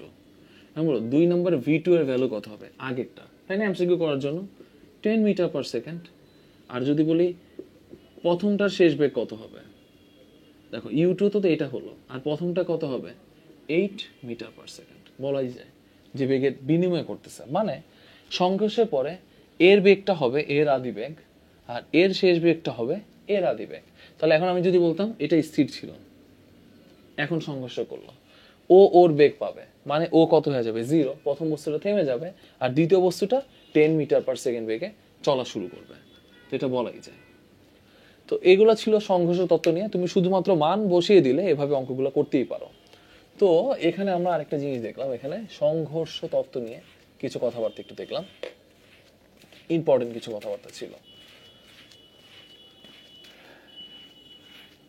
এখন আমাদের আরেকটা যে ব্যাপারটা ছিল, তাহলে দেখো আমাদের সংঘর্ষ তত্ত্বের ব্যাপারটা মোটামুটি আমাদের দেখানো হয়ে গেল। এখানে আরেকটা জিনিস বলতে পারি, এখানে আমরা যে জিনিসটা লিখে রাখলাম সেটা হচ্ছে ব্যাংকিং নিয়ে কথাবার্তা। ব্যাংকিং এর ব্যাপারটা জানো, ব্যাংকিং এর ব্যাপারটা হচ্ছে রাস্তা যখন বাঁক নিবে তো ও দেখা যায় কেন্দ্র থেকে দূরে, ও গতি জড়তার কারণে একটা কেন্দ্র বিমুখী বল লাভ করে, কেন্দ্র থেকে দূরে সরে যায় গাড়িগুলো।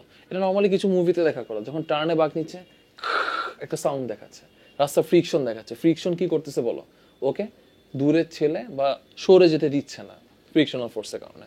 তো এটা বলা যায়। এখন তুমি একটা জিনিস খেয়াল করো, যখন এই ব্যাপারটা হবে রাস্তার ব্যাংকিং এর জন্য, তো এই টপিকটা যে টপিকটা আছে সেটাকে আমরা বলতে পারি রাস্তার ব্যাংকিং নিয়ে কাজ। ওকে, এখন তুমি দেখো, তুমি যে আমরা যদি রাস্তার ব্যাংকিং নিয়ে কিছু কথাবার্তা বলতে চাই তখন তুমি এভাবে বলতে পারো যে তলটা ফার্স্টে আনত থাকে। যদি একটা তল আনত অবস্থায় থাকে সবসময় মনে রাখবা ওর উপর প্রতিক্রিয়া বল কিভাবে কাজ করে, লম্বভাবে।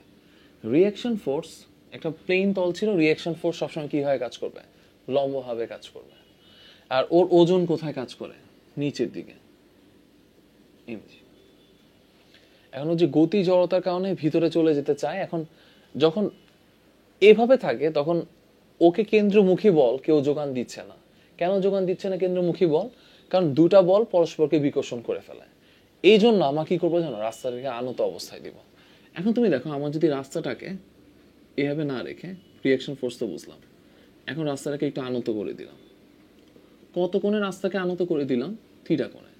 এখন তুমি দেখো রিঅ্যাকশন ফোর্সটা 8টা একটা অ্যাঙ্গেলে কাজ করবে, থিটা কোণে সরে গেছে। তখন এটাকে কি বলা যায়, আর কস থিটা, এটা হচ্ছে আর সাইন থিটা।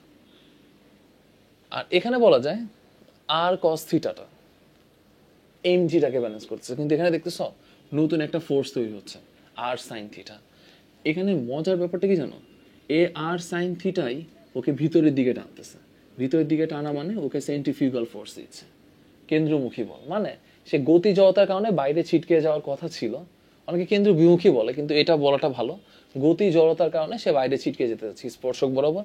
কিন্তু না, আর সাইন থিটাটা কি করে, ওকে এফসি যোগান দেয়, মানে কেন্দ্রমুখী বল। তখন এফসি মানে কি হয়, M V square by R. আর R cos theta is equal to আমরা কি লিখতে পারি, কার সমান, এম জি। যেহেতু সে রাস্তায় আছে তখন কি বলা যায় দেখো তো, যদি দুইটাকে ভাগ করো, টেন থিটা ইকুয়াল টু হয় ভি স্কোয়ার বাই আর জি। তো এটা মনে হয় আমরা জানি, কিন্তু এখানে একটা জিনিস মনে রাখবা, এই থিটাটা কিন্তু ছিল উলম্বের সাথে কোনটা, তাই না, উলম্বের সাথে। তো এখানে একটা কথা বলতে পারি, আমরা যদি বলি এটা ছিল পুরো রাস্তার বাঁকটা, বাঁকের ব্যাসার্ধ বলে দেওয়া হচ্ছে। এখন বললাম বলো একটা রাস্তার বাঁক ছিল, রাস্তার বাঁকের ব্যাসার্ধ বলে দিচ্ছি তোমাকে আর। আর দেখো রাস্তার আমি যদি বলি প্রস্থটা, যে এটা ছিল রাস্তার প্রস্থটা, আর বাঁকের ব্যাসার্ধটা পুরাটা, সেন্টার থেকে পুরাটাই হচ্ছে আর। আর আমি এখানে বললাম ধরো এইচ, আর এইটা যে ছিল আমি বলতে পারি রাস্তার দুই পাশের প্রস্থ ডি।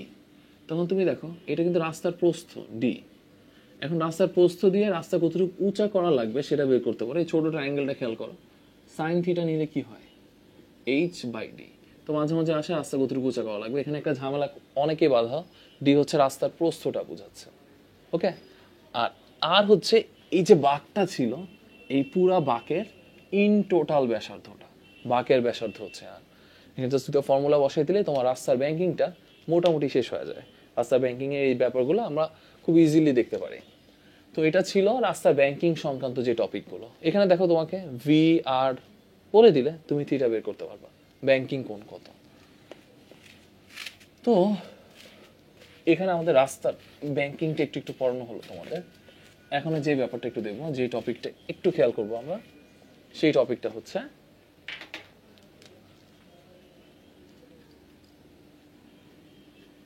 পুলি, অথবা এটাও বলতে পারি আমরা কপিকল। কপিকল জিনিসটা কি জানো? কপিকল হচ্ছে কিছু দেখার কথা, পতাকা উঠানোর সময় দেখা যায় একটা চাকার মতো শেপ থাকে, এখানে তুমি ফোর্স নিচে নামাচ্ছ, আস্তে আস্তে দেখা যায় রিভার্সলি একটা পতাকা উপরে উঠে উঠে যাচ্ছে। তো কপিকলের যে ব্যাপারটা আছে, কপিকলের যে ব্যাপারটা, ধরো তুমি এখানে একটা অবজেক্টে ঝুলে রাখছো, এটা চাকার মতো, সেটা ঘুরতেছে, তুমি এদিকে টান দিচ্ছ ফোর্স, সে আস্তে আস্তে উপরে উঠতেছে, এর বলে। তুমি দেখো ফোর্সের ডিরেকশনটা দিলা আনুভূমিক বরাবর, কিন্তু ওর সরণ হচ্ছে উলম্ব বরাবর। এই জন্য এটাকে কি বলে জানেন? Force direction changing device. Direction changing device কেন? তুমি বল দিলে আনুভূমিক, ওকে উলম্বভাবে সরাচ্ছে, মানে তুমি যদি ফোর্সের ডিরেকশনটাকে চেঞ্জ করতেই চাও, তখনই সাধারণত আমরা কি ইউজ করি বলো? পুল ইউজ করবো। তো পুলির ম্যাথগুলো খুবই সোজা। একটু আগে যে তোমার অসাম্য বল পড়লা, অসাম্য বলের কনসেপ্ট দিয়ে খুব সহজে করা যায়। আমাদের দুইটা ফিগার ড্র করা দেখবো, তাহলে তুমি মোটামুটি সহজে বুঝে যাবে ব্যাপারটা। এখন দেখো, আমি যদি ফার্স্ট ফিগারটার কথা বলি, এখানে ধরো একটা কপিকল ছিল,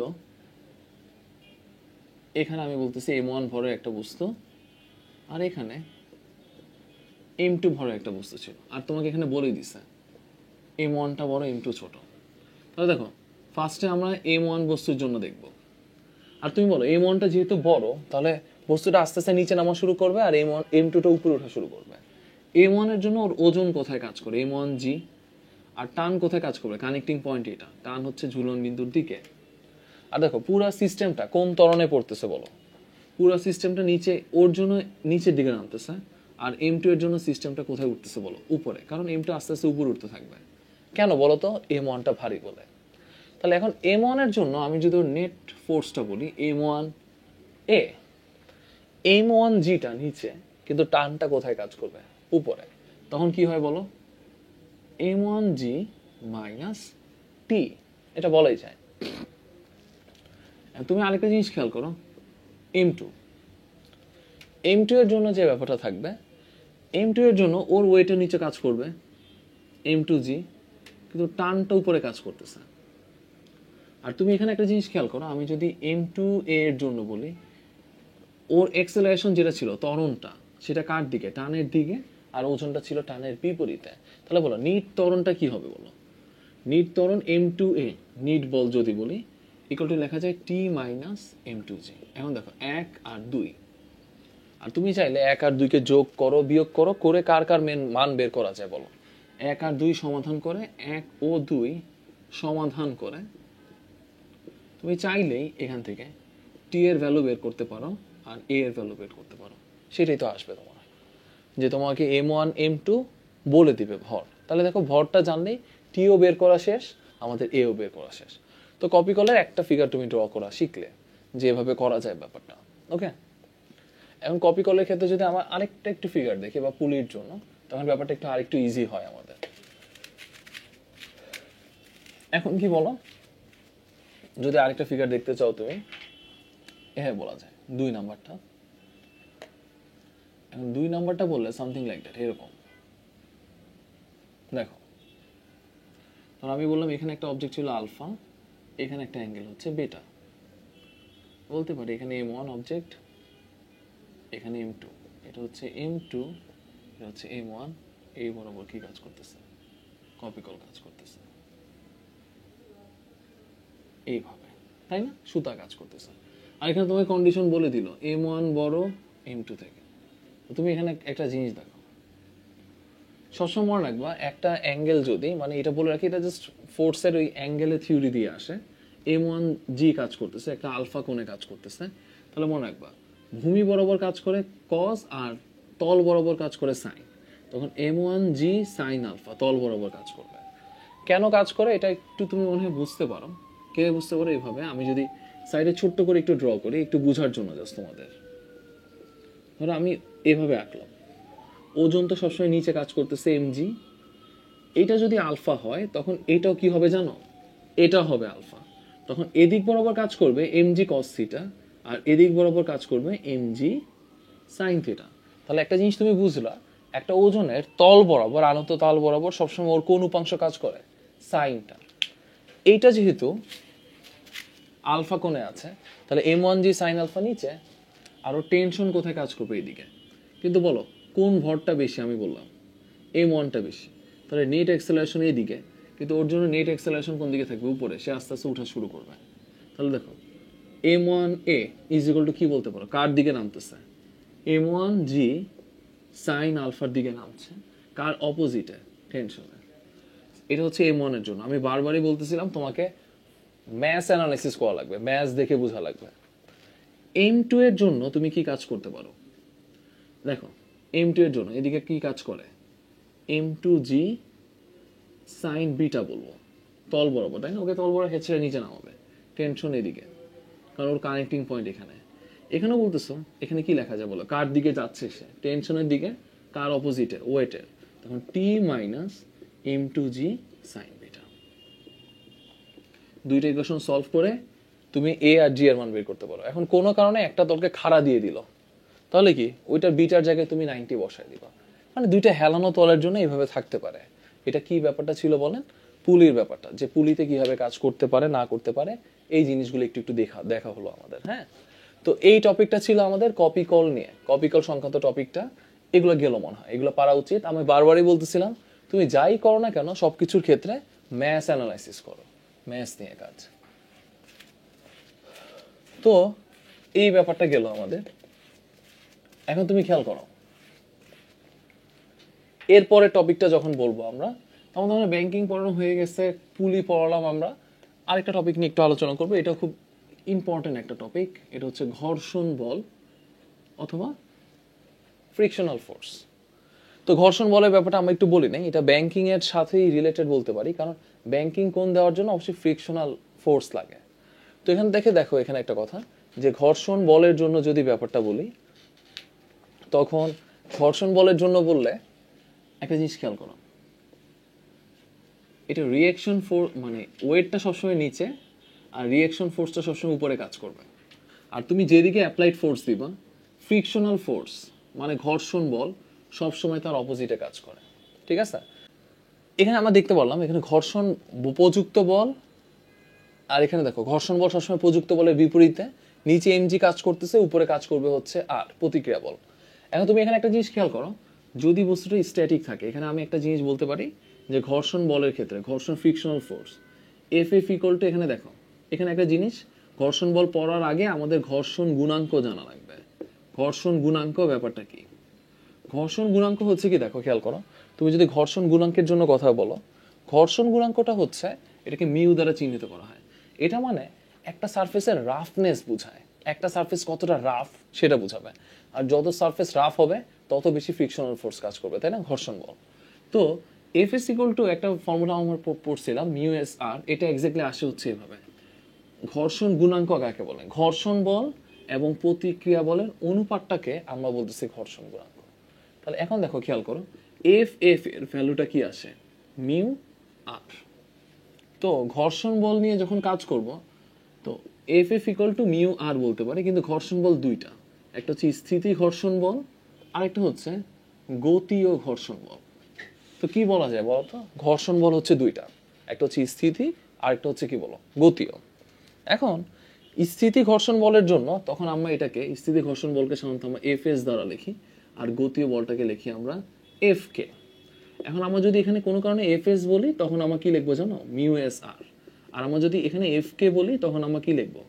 মিউ কে আর। এই জিনিসটা একটু লিখবো। তো এটা ছিল স্থিতি ঘর্ষণ, আর একটা হচ্ছে কি বলেন গতীয় ঘর্ষণের জন্য গতীয় ঘর্ষণ বলের যে মানটা সেটা নিয়ে কাজ করতেছে এই ব্যাপারটা। তো এটার ক্ষেত্রে আমাকে একটা ফিগার ড্র করব, এটা ড্র করলে মোটামুটি ওর অ্যানালাইসিস গুলো আমরা দেখে ফেলতে পারবো। তো তুমি এখানে একটা কথা বলতেই পারো, ওর অ্যানালাইসিস গুলো যদি আমরা দেখতে চাই ওখানে একটা কথা বলতে পারি। কি বলতে পারি? ফার্স্টে এক নম্বর চিত্র, ধরো এখানে একটা অবজেক্ট ছিল একটা সারফেসের উপর, আর চিত্র আঁকার ছোট্ট একটা একটা টেকনিক বলে তুমি যে অবজেক্টটা থাকবে ওর বরাবর একটা প্লাস সাইন এঁকে ফেলবা। প্লাস সাইন আঁকা মানে কি, মানে আমাদের মতো যাদের চিত্রটা খারাপ হয় ওদের জন্য। এখন তুমি দেখো তুমি এখানে অ্যাপ্লাইড ফোর্স দিচ্ছ এফ, আর আমি ধরে বলে দিলাম এক নাম্বারের জন্য এটা ফার্স্টে আমাদের কাছে স্থিতি কন্ডিশনের জন্য এফ, তাহলে অপোজিট দিকে কি কাজ করবে এফ এস, আর সবসময় ওয়েট নিচে কাজ করে এমজি, আর ওর রিয়াকশন ফোর্স আর কোথায় কাজ করবে উপরে। এখন দেখো বস্তুটা স্থির অবস্থায় আছে মানে কি চারদিকে বল সমান, আর ইজ ইকুয়াল টু আমরা বলতে পারি এমজি, আর এফ ইকুয়াল টু আমরা বলতে পারি এফ এস। একটু আগে এফ এস ইকুয়াল টু পড়লা মিউ এস আর, তখন এফ ইকুয়াল টু কি বলা যায় বলো মিউ এস এমজি বলা যায়। এখন তুমি একটা জিনিস খেয়াল করো, এটা ছিল স্থিতি কন্ডিশনের জন্য। এখন আমি 2 নাম্বার যদি বলতাম গতীয় কন্ডিশনের জন্য, এই অবজেক্টটার জন্য গতীয় কন্ডিশনের জন্য এভাবে যে একটা অবজেক্ট যাচ্ছে এফ, আর অপোজিটে কি কাজ করতেছে বলো এফ কে, নিচে হচ্ছে এমজি, আর রিয়াকশন ফোর্স কোথায় কাজ করে উপরে। কিন্তু আমি বলতেছি এখন গতীয় অবস্থা, যেহেতু এফ কে বললাম। 2 নাম্বারটা হচ্ছে ও কোন কি অবস্থায় আছে বলো গতীয় অবস্থা, গতিশীল মানে বস্তুটা চলতেছে। এখানে তুমি একটা জিনিস দেখো, গতিশীল অবস্থায় যখন আছে কোনো সমস্যা নাই, আর আর এমজি সমান, কিন্তু এখানে একটা নেট ফোর্স আছে কারণ এদিক বরাবর বস্তু সরতেছে না। নেট ফোর্সটা কি বলো এফ এর দিকে সরতেছে আর এফ কে ওকে অপোজ করতেছে, তাহলে কি হবে F minus F K equal to M. আর তুমি একটু আগে পড়তেছিলে এফ কে ইকুয়াল টু কি জানি ছিল মিউ কে আর, তো এখানে আর এর মানটা বসায় দিলে খুব ইজিলি আমরা ওই বস্তুর এক্সেলারেশন বের করতে পারি। এটা হচ্ছে একটা বস্তু যখন একটা সারফেসে থাকবে তখনের জন্য যে ব্যাপারটা, সারফেসের জন্য থাকলে। আর এখানে একটা জিনিস দেখো এফ এসটা আমরা ইউজ করবো কখন স্থিতির জন্য, এফ কেটা মিউ এসটা ইউজ করবো স্থিতির জন্য, আর মিউ কেটা ইউজ করবো আমরা হচ্ছে গতির জন্য। এই যে ব্যাপারটা গেল আমাদের, তো এইটার দিয়ে একটা সারফেসের জন্য ছিল একটা বস্তুর অবজেক্টের জন্য যে ব্যাপারটা, এটা দিয়ে খুব সুন্দর করে আমরা ছোট্ট একটা এক্সাম্পল দেখতে পারি। এটা হতেই পারে, এক্সাম্পলটা কি হতে পারে বলো, আমার একটা অবজেক্ট ছিল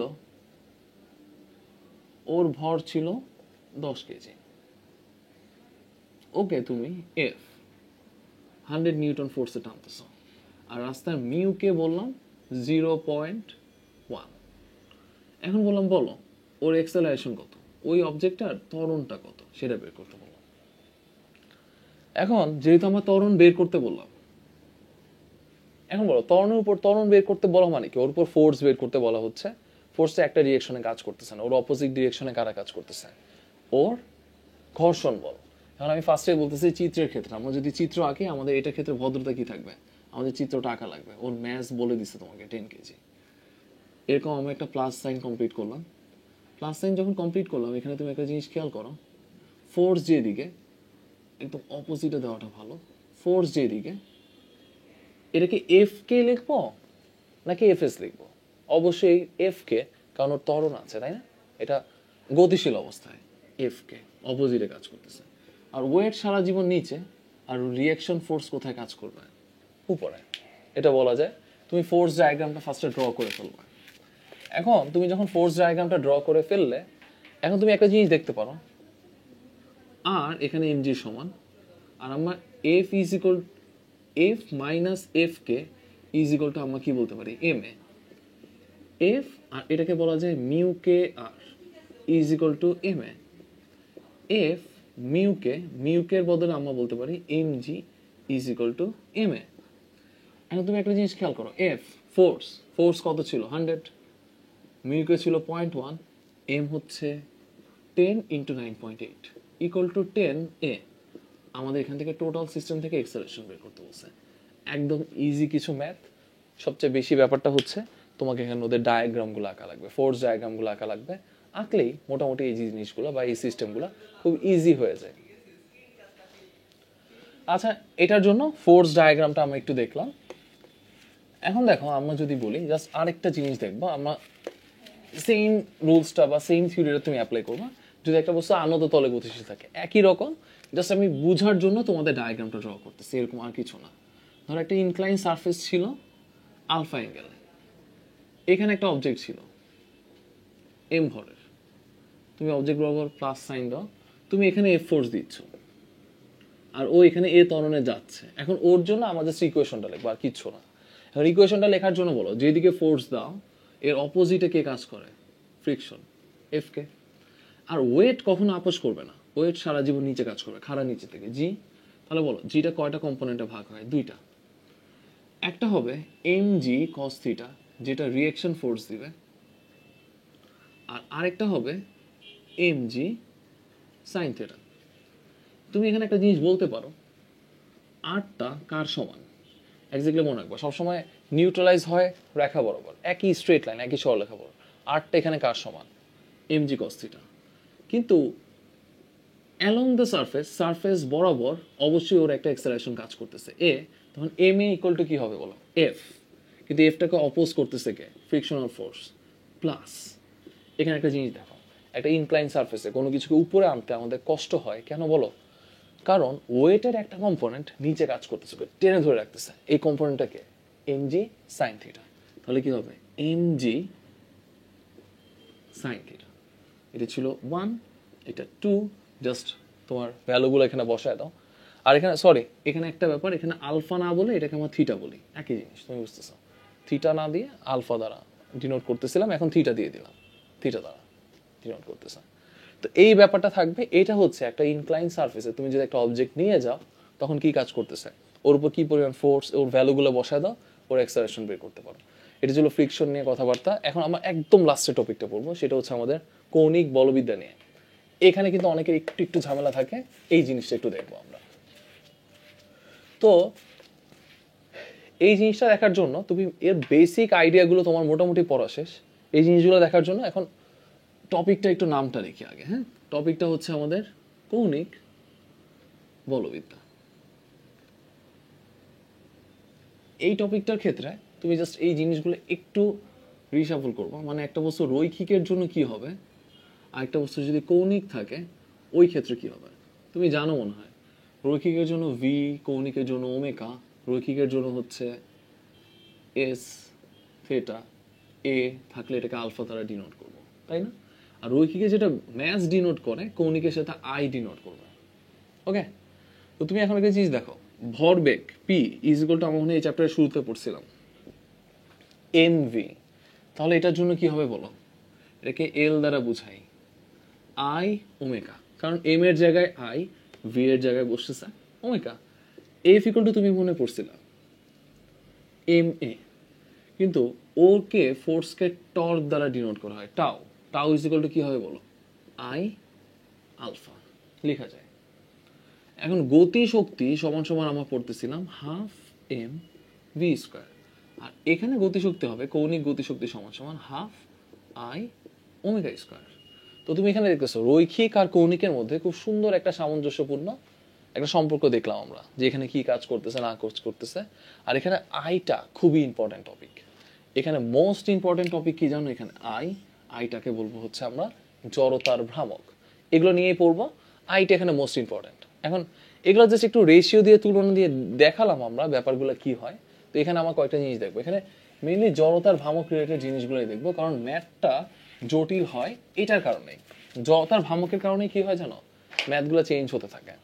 তো এখানে যদি আমি এই কথাটা বলি, ফার্স্টে এখানে আমরা জড়তার ভ্রামক অথবা আই নিয়ে পড়বো। এখন জড়তার ভ্রামক কাকে বলে?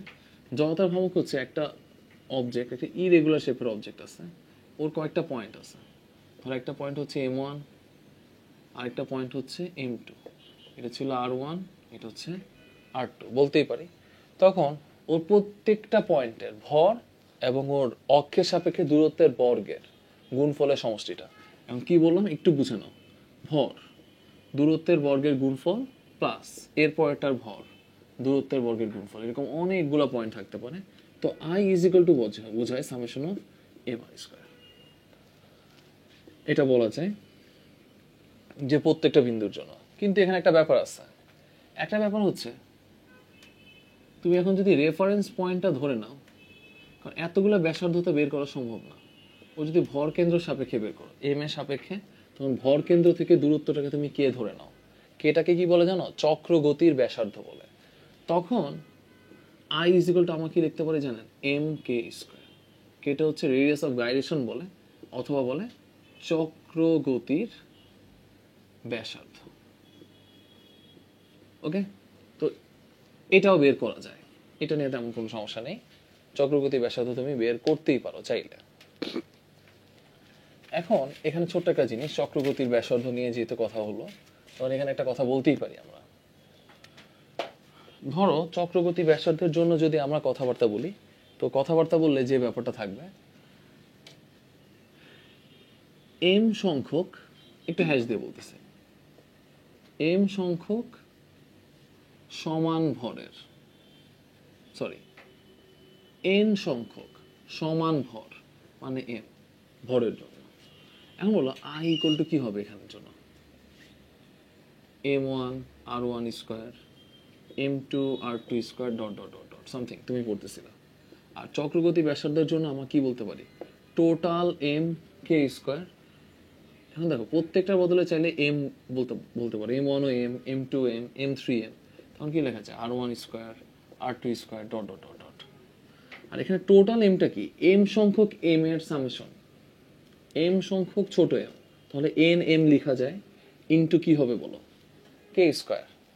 এখন তুমি একটা জিনিস দেখো, M R one square, R two square plus dot dot dot dot, M M কাটা, কে স্কোয়ার ইকুয়াল টু কি লেখা যায়?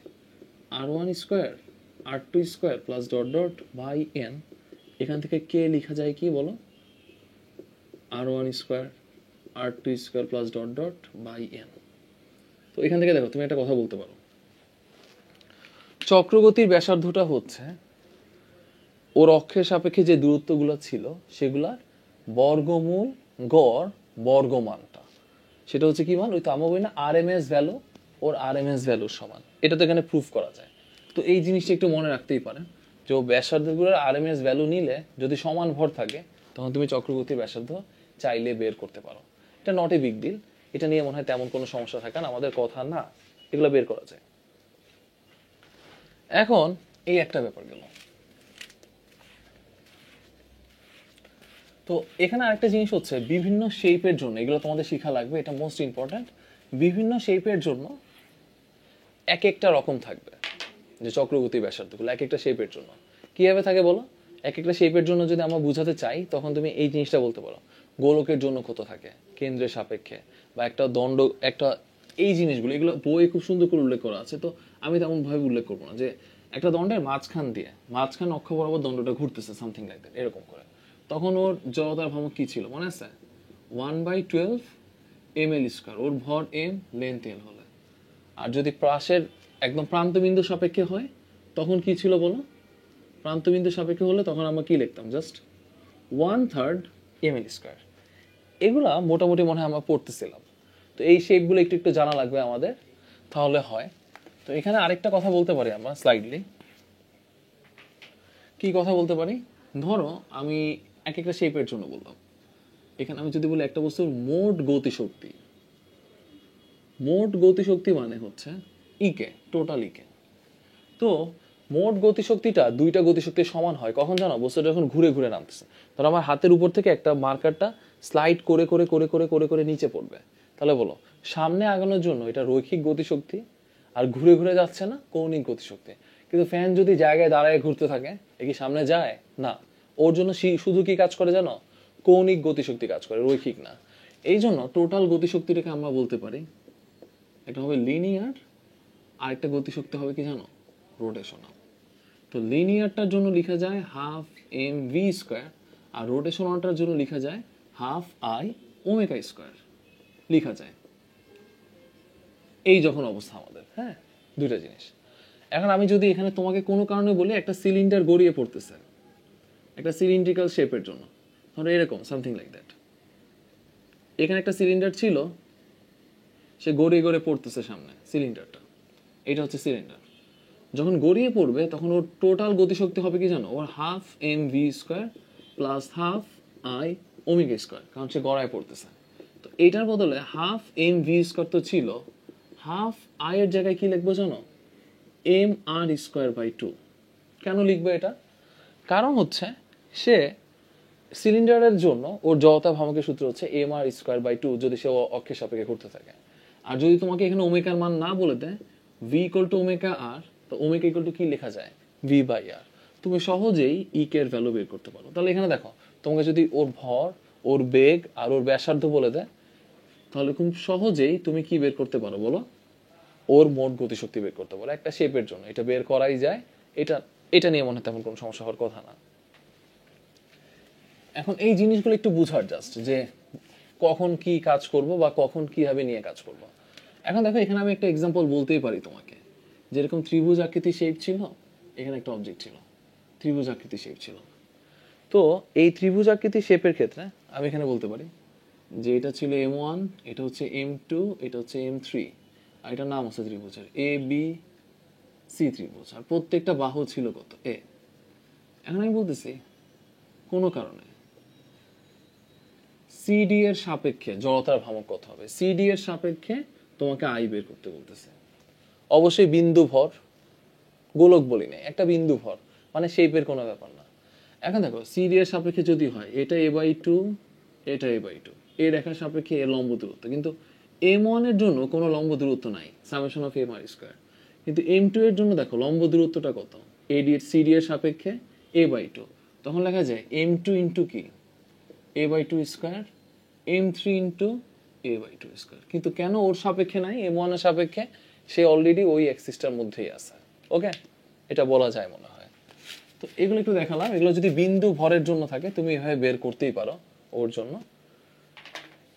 এই ব্যাপারগুলো দেখতে পারো। এখানে একটা জিনিস হয়, তো এইটা নিয়ে তেমন কোনো সমস্যা হওয়ার কথা না আমাদের। এখন তুমি আরেকটা জিনিস দেখতে পারো, একটু হ্যাশ দিয়ে যদি আমরা বলি, ভরবেগের সংরক্ষণশীলতা। এর জন্য ভরবেগের সংরক্ষণশীলতা কাজ করতে পারে, আদি ভরবেগ এবং শেষ ভরবেগ সমান।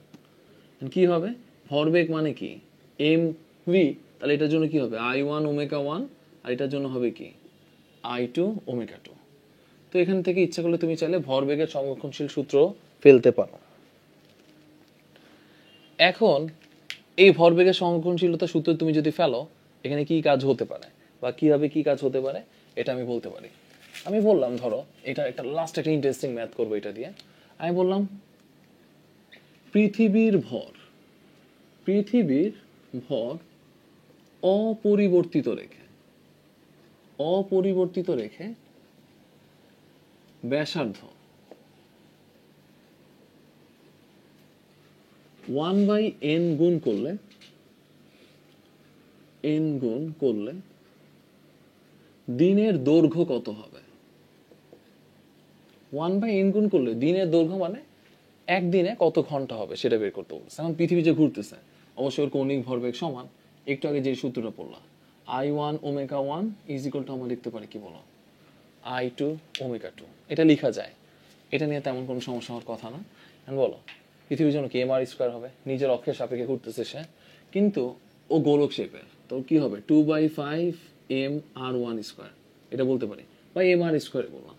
আর ওমেগার বদলে কি লিখবো বলো, 2π/t বা t1, এটা বলতে পারি।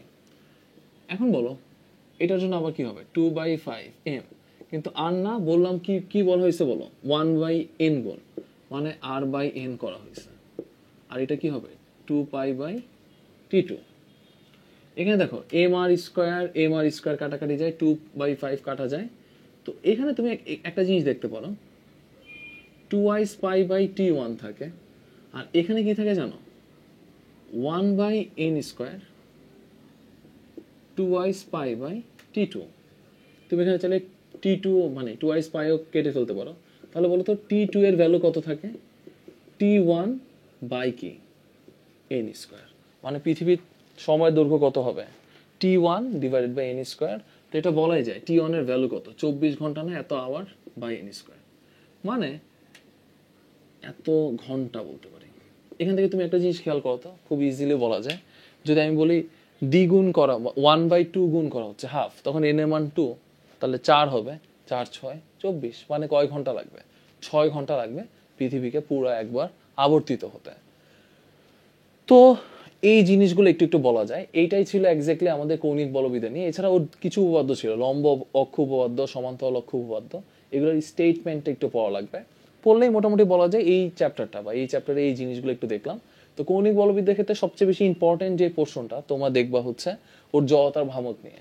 এক একটা শেপের জন্য জড়তার ভ্রামক চেঞ্জ হয়ে যাচ্ছে, কারণ জড়তার ভ্রামক সব জায়গায় বল টর্কের জন্য বের করা লাগে, কৌণিক ভরবেগের জন্য এক একটা শেপের জন্য জড়তার ভ্রামক চেঞ্জ হয়ে যায়। তো এর সাথে সাথে ম্যাথের ডাইমেনশনগুলো চেঞ্জ হয়ে যায়। তো এই ছিল আমাদের কৌণিক বলবিদ্যা নিয়ে ক্লাসটা। তোমাদের অনেক অনেক ধন্যবাদ এই খুব সুন্দর একটা ক্লাসে আমাদের সাথে থাকার জন্য। ইনশাল্লাহ আরও ভবিষ্যতে আরও অনেক মজা মজা টপিক নিয়ে 10 মিনিট স্কুলের লাইভ ক্লাসে তোমাদের সাথে দেখা হবে। সবাইকে অনেক অনেক শুভেচ্ছা। আসসালামু আলাইকুম।